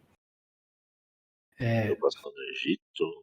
Sim, quando eu falei do Pompeu, que ele foi lá, o derrotou Mitridates, conquistou a Síria. Eu falei, ele deu uma passada no Egito para lembrar quem que era o império Porque era dominante o... ali. Como é que era o nome que era antes? Então, era dividido em três. Tinha o Império Macedônico, o Seleucida e o Egípcio. Isso lá na época do Scipio ainda. E depois foi se desfragmentando e, bom, virou Mitridates, virou Grécia Romana, Macedônia Romana. Mas o Egito sempre ficou ali, nunca se intrometendo muito.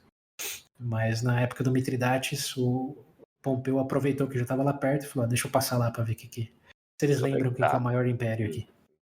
Quem manda. Lá, não era uma província romana, mas o Pompeu lembrou que tinha que ter uma aliança. Mas também não estavam contra, né? Falaram, falou, amigo de Roma. Sim. E, bem, coincidentemente, um pouco depois que o Pompeu passou por lá, lembrando que eles eram amigos de Roma, o rei do Egito naquele momento, que é um cara chamado Ptolomeu XI, ele morreu sem herdeiros legítimos. E chuta o que ele fez? Mais um que deu as terras para Roma. Mais um que deu as terras para Roma, exatamente. já prevendo e vendo todos os outros conflitos, incluindo Mitridates, não foi bobo nem nada, e falou: fica para Roma, todo o Egito. Isso na década de 60 ainda. Mas Roma, nesse momento, estava ocupada. O Pompeu ainda estava lá, estava provavelmente para o lado de Jerusalém já desse momento.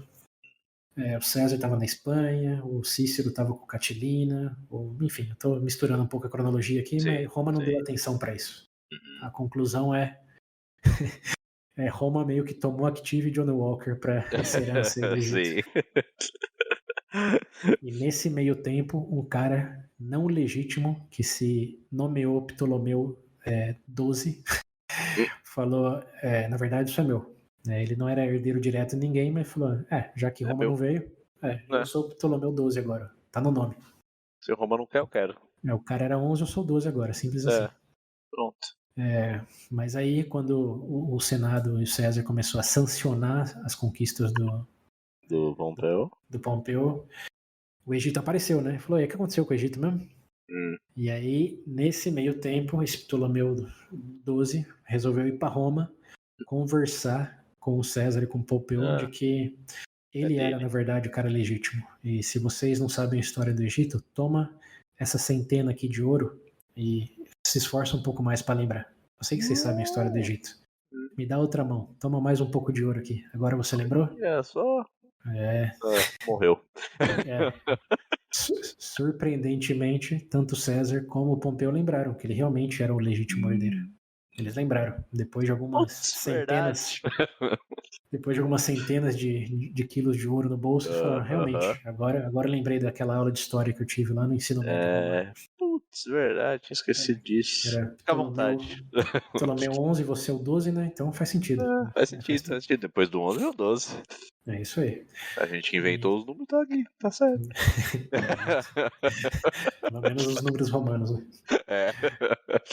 Mas sim, eles concordaram de que ele sim era o legítimo, meio que falaram, aquele papel lá de herança não importa mais não, fica tranquilo, volta na paz pro Egito.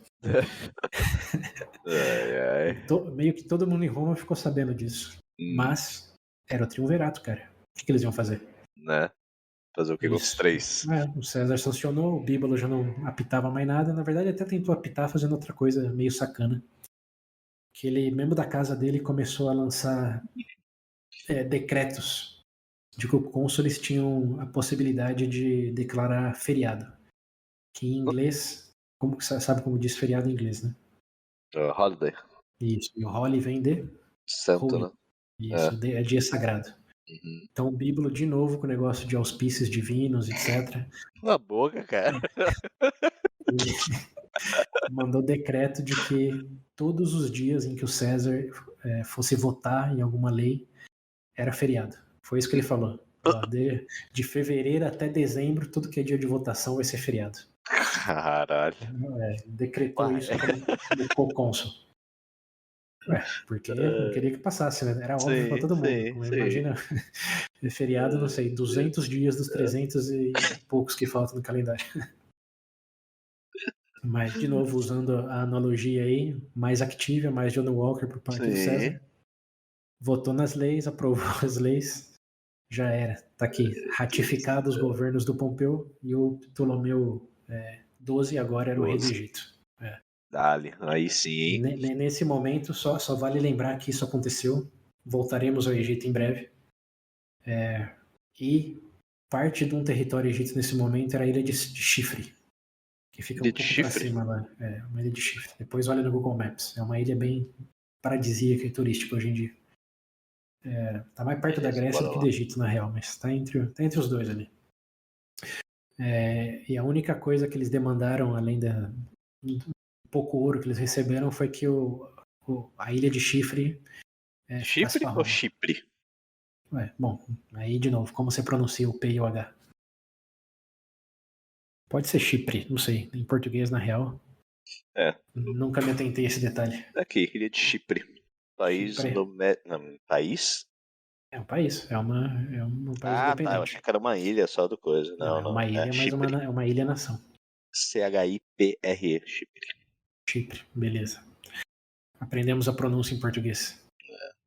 E essa foi a condição. A ilha de Chipre fica para Roma, o resto, Ptolomeu, boa sorte, vai na paz. E bom, isso é a história da segunda lei aí que César passou. Sim. Então, firme e forte ainda. Firme e forte, porém, essa solução implica em um outro problema. Porque o que levou o Pompeu a fazer uma aliança com o César, em primeiro lugar?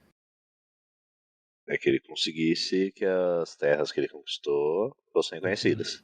Isso, e que as terras fossem redistribuídas para os veteranos dele. É verdade. Verdade. E nesse momento, ambas coisas foram feitas. Estamos na mesma página até aí? Ok. Então agora, qual é a razão para o Pompeu continuar na aliança com o César? Ele já ganhou o que ele queria. Exato. E agora? E agora? Bom, o que justifica a aliança? Porra, Pompeu, vai pra quê? Continua aí. Bom, a parte boa da história aqui é que não tem treta. O que tem porquê. O que tem é o César prevendo que ele precisa justificar a aliança do Pompeu. E com essa lei passada, o próximo ato dele, e aí já não é mais como cônsul, senão como pai, é oferecer a filha dele, Júlia, em casamento pro Pompeu.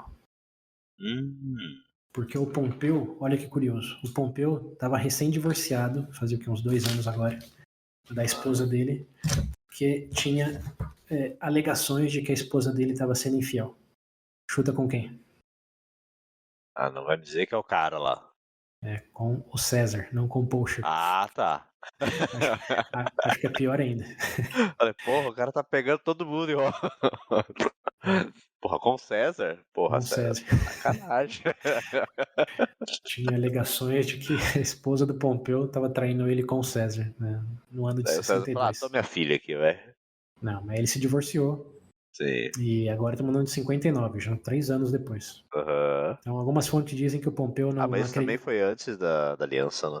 Foi antes. Água debaixo da ponte. Sim, Fica tranquilo. E o César ofereceu a filha dele, que nesse momento a filha dele é de 76. Então, com 59, ela tinha o quê? Uns 17 anos, mais ou menos. Ofereceu a filha dele pro Pompeu, que tinha o quê? 50 anos. Quantos filhos César tem? Só uma, a Júlia. Só uma? Lembra que a gente falou? Será que eu tô confundindo? Eu lembro que o único episódio que eu assisti da série lá de Roma foi o primeiro. Tem alguma filha dele que ele oferece pra alguém? Spoiler, não. Na verdade, a série de Roma começa falando da filha dele, mas um contexto bem diferente. Ah, Que de fato é a razão que eu tô falando sobre a filha dele e o Pompeu aqui. É como começa a série da HBO de Roma. A gente tá bem antes. Eu lembro de algo mas assim. Sim. Como isso é importante. Por isso que tá aqui no episódio. É importante você saber, e os ouvintes, claro, que o César deu a filha dele em casamento pro Pompeu. Sim, ok. Mas não só é importante, é curioso, porque a filha dele tinha 17 anos e o Pompeu tinha uns 50 já. Até mais, 50 Até aí, Roma. 50 e poucos. Sim.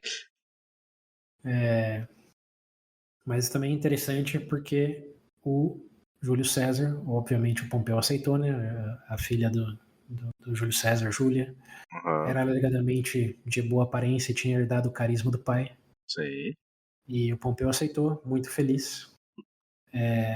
E alegadamente se apaixonou pela Júlia. Como foi algo explicitamente político, mas ele realmente gostou dela. Sim. E depois ele passou até a ser zombado pelo amor que ele tinha pela esposa. Porque lembrando, o amor não tinha sido inventado ainda de forma romântica. Só os franceses do século XVII. Sim, tá muito tempo ainda. Mas o Pompeu meio que tentou ser um homem fora do seu tempo e foi caçoado por isso, por amar a esposa. E não trair ela com outras. Meu Deus. O cara ia lá, não trai a mulher. Ele ama ela, olha que trouxa. Que cara idiota. Onde eu se viu isso? Deve ser gay, né? Certeza que tinha uma questão. Tinha um aspecto de efeminado para esse tipo de postura. Mas enfim, o interessante aí então é que o casamento fomenta a aliança, não só porque alegrou o Pompeu, mas porque fez do César o sogro do Pompeu. Sim. O César com 41 anos sendo sogro de um cara com 50 e poucos. Nossa, é verdade, né? Mais velho. Eu sempre tenho essa imagem dele moleque. Por causa das atitudes dele lá no começo. O Pompeu é de 106 o nascimento dele. 6 anos mais velho do que o César. E, bem, nesse meio tempo o César aproveita que já tá falando de casamento e decide casar também. Que lembra que ele tinha divorciado da Pompeia. Sim, porque tava solteiro, ele precisa casar. Não precisa não, mas ele decide casar. Mas tem um pouco de pensamento futuro, digamos, por parte dele. Porque, coincidentemente ou não, o sogro dele, ele casa com uma pessoa de uma família aí nobre chamada Calpurnia. E o sogro dele, o pai da Calpurnia, de novo, coincidentemente ou não, vira cônsul depois do César. Então, ano de 59, o cônsul César, 58, coincidentemente, é o sogro dele. Sim. Então, César casa de novo, Calpurnia. Esse é o nome da mulher dele agora, terceira na lista. Certo? Estamos tudo bem até aí? Certo. Boa. Então aí, César casou, Pompeu aliou. Agora faltou o Crasso, né? Eu fiquei perguntando aí o Crasso. Ele também conseguiu o que ele queria, né? Ainda não. Aqui é a última lei que o César... Bom, última não. É a última lei importante. Peraí, o que ele queria mesmo? Ele queria que o Senado mudasse a barra lá de quanto que os coletores tinham que contribuir da concessão. O César, sem muitas dificuldades, passou uma lei lá que reduzia para 1/3 do que eles tinham que pagar.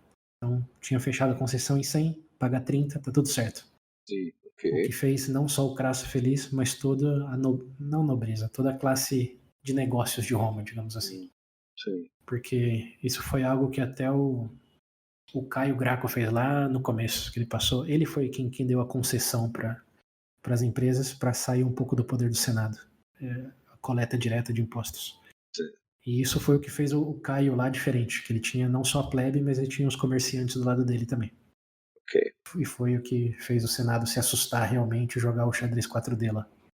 Ok. Nesse caso, César seguiu. Bom, o Crasso já era classe comerciante, de certa maneira, né? Mas com isso ele solidificou que ele não só tinha o apoio dos veteranos, da plebe, mas com isso também dos comerciantes. Ok. Então, carimbou, passou, ninguém resistiu, ou se resistiu, ninguém ficou sabendo, porque já estava claro que o Senado era irrelevante nesse ponto, Sim, nessa fase sim. de Roma. O Triunvirato mandava em tudo, fazia o que queria. Que maravilha. Então aí, e o Crasso, você vai perguntar, qual é o incentivo do Crasso, né, depois disso de continuar a aliança com o César? Agora é a vez dele. O Crasso é um homem simples. Você mantenha o dinheiro fluindo na direção dele. Tá Ficou aí, rico à toa, né? tá aí todo o incentivo que ele precisa. Até porque ele também, diferente do Pompeu, ele já tinha uma aliança com o César desde a época lá que ele quis se candidatar a Pontífice Maximus. Ou mesmo, se você acreditar na romantização, na época do Spartacus, né? Que diz algumas lendas que eles serviram, o César serviu na legião dele, mas... Tanto que no filme os dois andam juntinho, vira e mexe. Mas é romantização isso daí.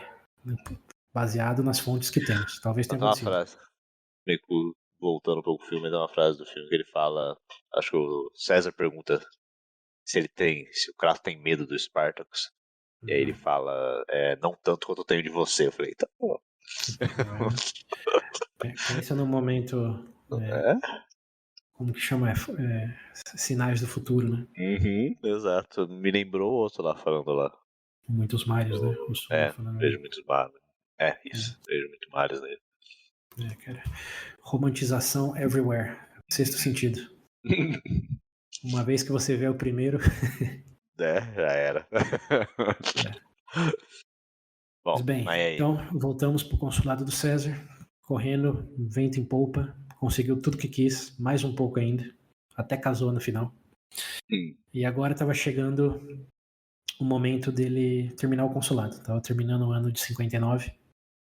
E o Bíbulo, depois de ter visto a seriedade que ele foi tratado durante o ano inteiro, começou a ser um pouco mais intenso nas críticas dele. E apontando coisas de que o César alegadamente não, né? Explicitamente aceitou suborno para o Egito, explicitamente cometeu sacrilégio em não respeitar o meu feriado, o holiday. E em certo momento, o Cícero, que a gente não falou muito dele ainda, meio que toma as dores do Bíbulo e fala, quer saber? Acho que ele tem certa razão. O César já está muito explícito do quanto ele não se importa com a opinião dos demais. E ele começou a levantar a voz e criticar o César no Senado. O Bíbulo estava só mandando carta, mas o Cícero estava ali. E o César, obviamente, não gostou disso, né? Primeiro que ele já tinha rejeitado entrar no Triunvirato. Depois agora vai vociferar que o Bíbulo está falando lá via fax na casa dele. O César não gostou disso. E uma das últimas coisas que ele faz, como cônsul ainda, é pensar em alguém que podia estar no Senado também, que fosse explicitamente contra o Cícero. Como se o Cícero é um problema, vamos botar alguém dentro do Senado que não gosta do Cícero e calha a boca do Cícero. Ok. Consegue pensar em alguém que explicitamente não gosta do Cícero? Espero que o Cícero apareceu tão pouco, eu não lembro. Não, eu vou te lembrar de um fato aí do escândalo lá. Quando o Poacher foi ao julgamento, só teve uma pessoa que foi contra ele e testemunhou contra o Poacher. Falando que ele sim tinha visto o Poacher naquele dia que ele estava em Roma. Você lembra quem foi essa pessoa? Ele, o Cícero. Deus? O Cícero, isso. Isso. E aí, Porra, lembra que eu então falei? o comedor de casada vai... O Poacher Porra... tinha uma rivalidade declarada contra o Cícero. Rivalidade estilo Fala qualquer rivalidade grande. Darth Vader, Luke Skywalker, assim. Sim, E o César todo falou, mundo sabia. todo mundo sabia que ele foi o único que testemunhou contra. Contra o cara, assim. Então tinha vingança jurada aí, quase nível Hannibal. Não foi em sangue, mas falou. Nossa, agora eu lembrei bem, porque tinha um negócio que a mulher não contava, né, como Isso, testemunha. eles tinham visto, mas não valia de nada legalmente a palavra delas. Uhum. E o César fala, o Cícero tá começando a bater as asas, tem um cara aqui que pode segurar as asas dele. Mas tinha um pequeno problema, que era que o Poacher tinha queimado a reputação dele com tantos escândalos entre os patrícios conservadores, o povo mais augusto, por assim dizer. Mas ele, como representante da nova geração do povo romano, Sim. queria ser... Chuta um cargo aí que voltou, que a gente acabou de falar dele. Que o Sula tentou matar, mas reviveu. Que é o negócio do povo lá? Tribuno da plebe. Do plebe, isso. Então, o Poacher decidiu que ele queria ser tribuno da plebe. Se alguém que era popularzinho era ele, né? Mas ele era patrício, era um Cláudio. Chama ele de Cláudios, mas era um Cláudio, né? Que é a família mais patrícia de Roma. E ele não podia ser representante da plebe, sendo talvez o maior representante das famílias patrícias. É verdade, tinha aquele negócio que o representante da plebe era... representante da plebe. Tá no nome. Exato. Mas aí César tem uma brilhante ideia. Que é... E se ele for adotado por um plebeu? Não. Aí o sobrenome dele vai ser de um plebeu, não vai ser de um patrício. Então, no momento de xadrez 4D por parte do César, e alegadamente o Pompeu tem envolvimento nisso aí também, eles decidem orquestrar aí uma adoção do Poacher por um plebeu. Um plebeu que, comicamente, é metade da idade do Poacher. O Poacher tinha, sei lá, 40, o plebeu tinha 20, mas adotou. Ai, meu Deus, meu filho. Ai, meu filhinho aqui. Ai, meu Deus O César, do céu. como cônsul e como pontífice máximo, tem que lembrar disso também, ele tinha autoridade religiosa para concluir aí o procedimento de adoção. E foi o que ele fez. Ele orquestrou e o Poacher, que era um Cláudios, passou a ser simplesmente Cláudios com o sobrenome plebeu. Sim. Virou plebeu. Acho que talvez a primeira vez, né? Em Roma, um patrício voluntariamente virou plebeu. Tudo para entrar no Senado e poder ninguém fazer fala frente. nada, porque é descarado o porquê disso.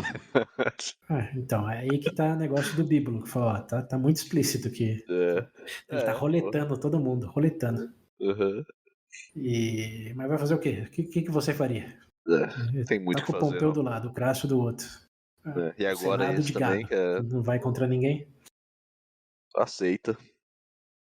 Exato. E aí, até um parênteses antes de continuar aqui, mas lembra quando eu falei que, de novo, né? Vou bater nessa tecla de novo, que eu não entendia muito bem porque o César era tão famoso comparado com o Sula, com o Mário e outros que a gente falou aí.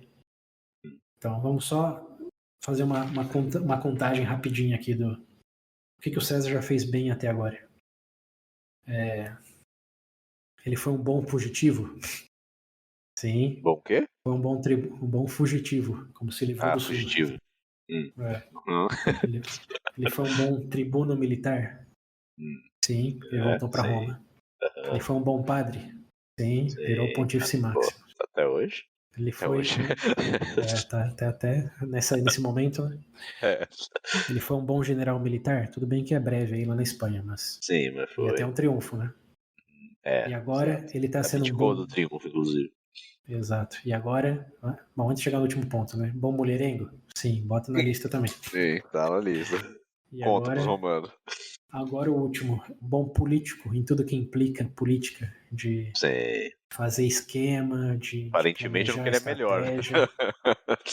Então, porque realmente a gente tá falando, é bom, mas não é só bom, né? Como ele é muito bom. Sim. E quantos outros personagens históricos você consegue associar tantas qualidades em diferentes esferas, assim? Não só, né? Tipo, Pensa no Scipio, ele era um excelente general. Político? Sim. Não, ele morreu Não. com raiva do Senado, exilado de Roma. Pensa no Mário. Era um bom general? Sim, derrotou os germânicos. E na política? Na política nem tanto. Ele era quase que inocente, né? Ele foi manipulado lá pelo Saturnino, que era o radical lá. Depois foi coagido pelo Senado em executar os próprios aliados. O Mário, como bom general, não era um tão bom político. O Sulla, Sim. excelente general. Politicamente falando, não teve muita chance, né? Porque ele agiu como dele era general na mais, política. sei lá, parecia ser mais na força. Então, e pode até se dizer que, embora ele tenha tido êxito político no período dele, uma vez que ele morreu, o que aconteceu com todas as legislações que ele passou? Cadê? Imediatamente mudadas. Os populares aí no governo já, o tribuno da plebe tocando terror. Então, foi o melhor general do que político. Sim.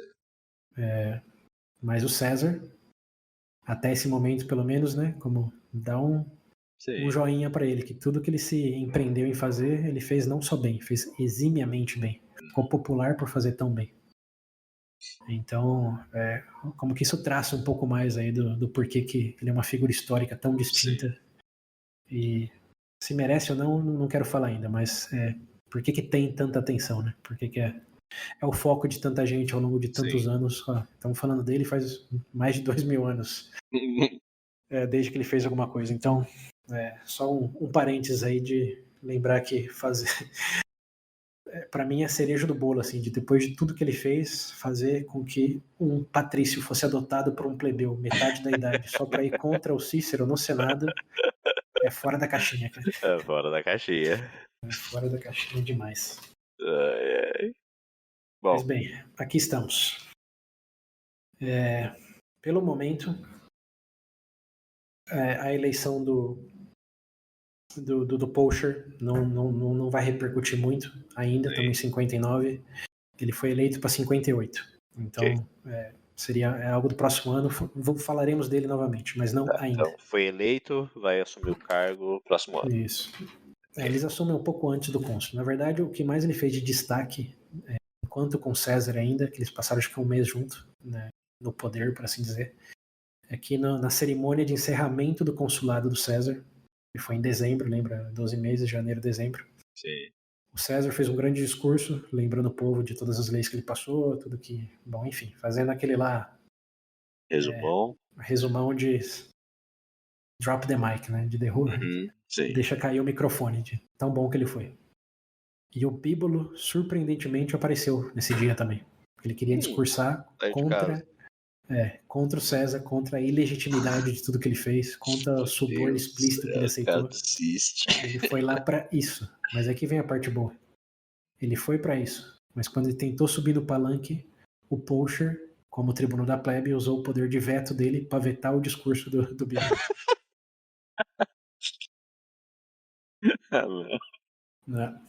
Não, vai falar não. Ninguém quer discutir aqui não. Eu uso meu veto como representante da plebe que ninguém quer discutir. E assim morre o Bíbulo na história de Roma. Nossa senhora. Nunca mais falaremos desse cara. Melhor se eu tivesse participado. Bom, pelo menos ele é lembrado por ter levado merda na cara, declarado feriado, que ninguém deu bola. É bom, mas, tem que ter uns personagens assim. Mas coisas que ele fez terão repercussão, grandes repercussões de fato. Ok. Vamos até entrar um pouco nelas, estamos chegando no fim do episódio aqui, então eu meio que acelerei aí o discurso final do César, mas ele fez uma coisinha antes de discursar e se despedir. Na verdade, duas coisinhas. A primeira e mais importante é que depois de tudo que ele fez, ele estava muito preocupado que a próxima pessoa revogasse tudo. Simplesmente dessa volta da mesa, né? Como aconteceu lá com o Sulla. Ele falou uma coisa, chegou outra e falou, é inválido, reverte, já era. Então ele ficou bem preocupado com isso. Então ele tinha que fazer algo para garantir que não fosse acontecer, né? Que ele mantivesse as leis aí, principalmente a da reforma agrária. Aí que vem um sogrão. E aí que vem o sogrão. Essa é uma coisa que ele fez. Outra coisa que também é bem romantizada, não consigo garantir precisão histórica, mas que muitas fontes citam, é que ele bota uma cláusula no juramento para novos cônsules de que eles não vão reverter as políticas dele, sob pena. E aí alguns dizem que é sob... Teve alguém que fez algo assim, não fez? Que não podia reverter alguma coisa? O Sulla fez né? isso antes dele partir para a Primeira Guerra contra Mitridates. Mas aí o como que chama? Era o Rasgatoga lá. O primeiro sogro do Júlio César. Foi convencer lá até o exército que o Sulla tinha deixado de reserva. Sim. Não lembro o nome dele. Eu sei quem é. É muita gente. Tô com o nome na ponta da língua e fugiu. Sina, esse é o nome dele, Sina. Sina, pô. É o Rasgatoga, é o Sina. Pai da primeira esposa do Júlio César. Por isso que ele foi alegadamente pra lista de proscrição lá. Verdade, Sina, pode crer. Sim. Sina, aí tá o nome. Sina, lembramos, então. Mas qual que era o contexto antes? Já esqueci. Por que a gente chama Sina?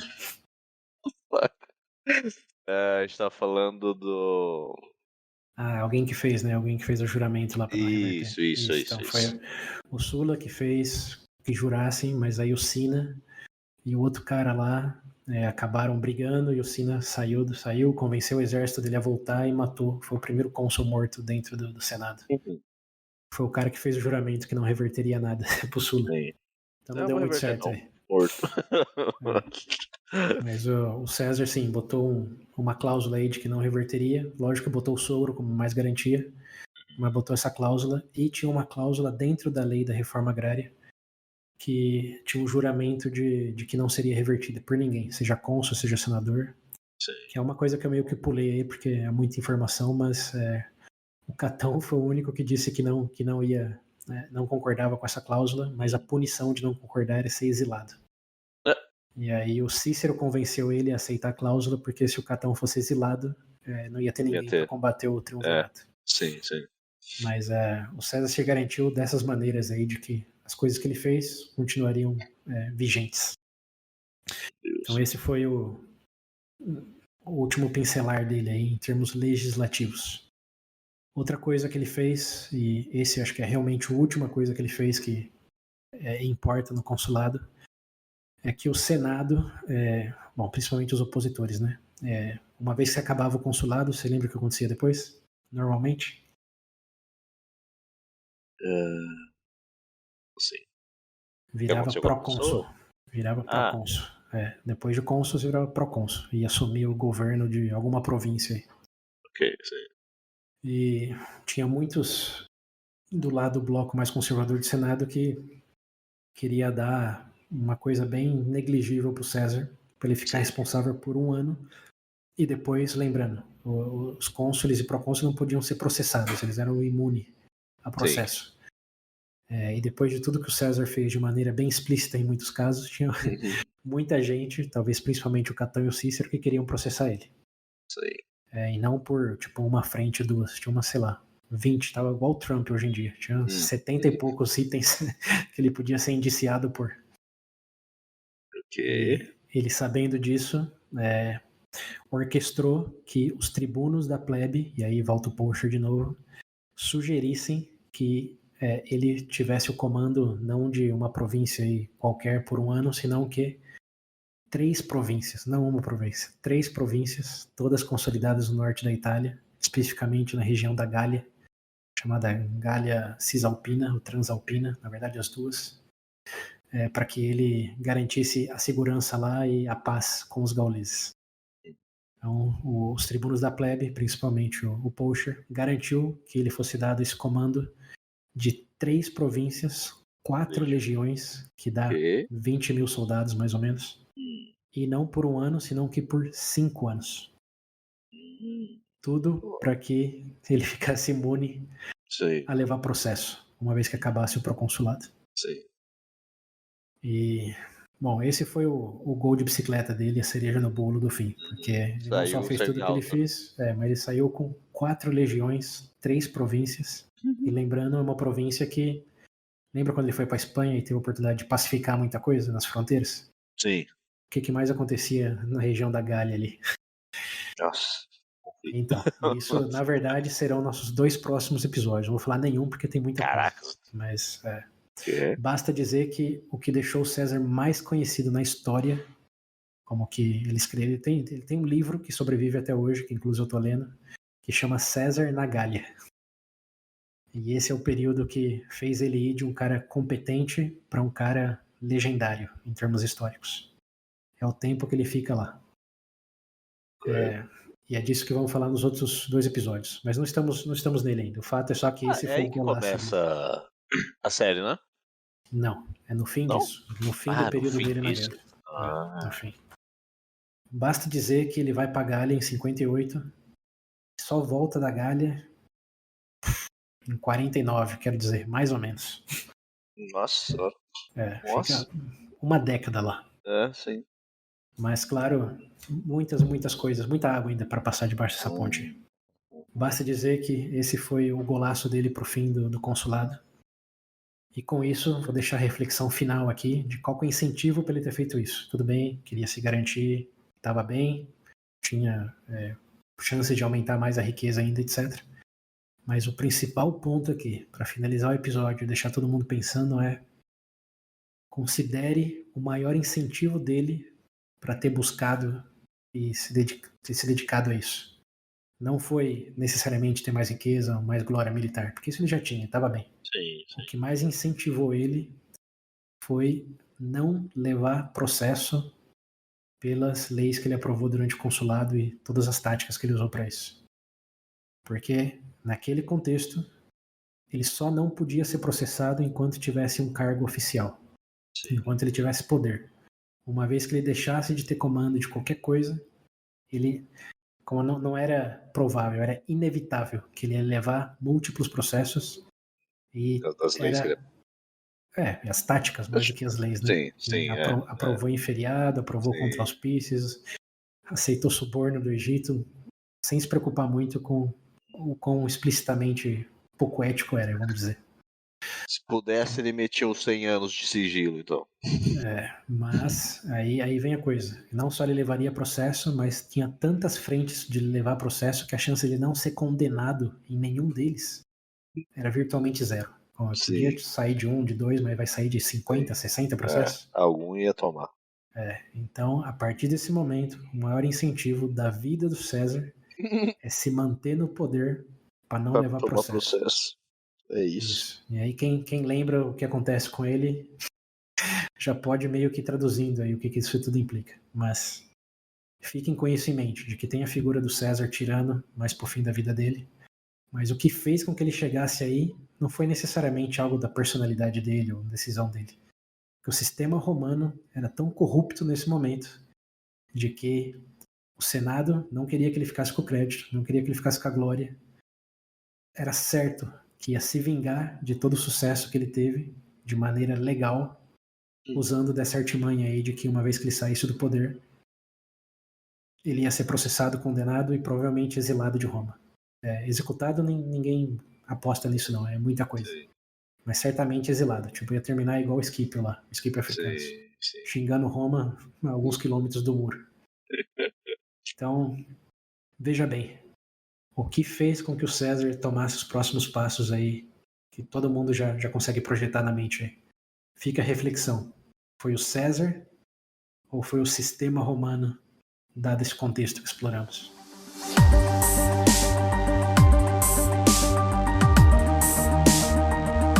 Nos próximos capítulos exploraremos essas questões e outras, mas muito mais agora militar.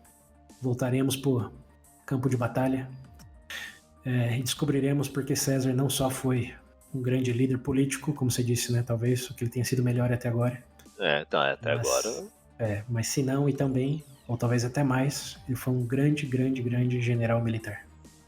E a razão disso descobriremos em breve. Nos próximos episódios. Isso aí.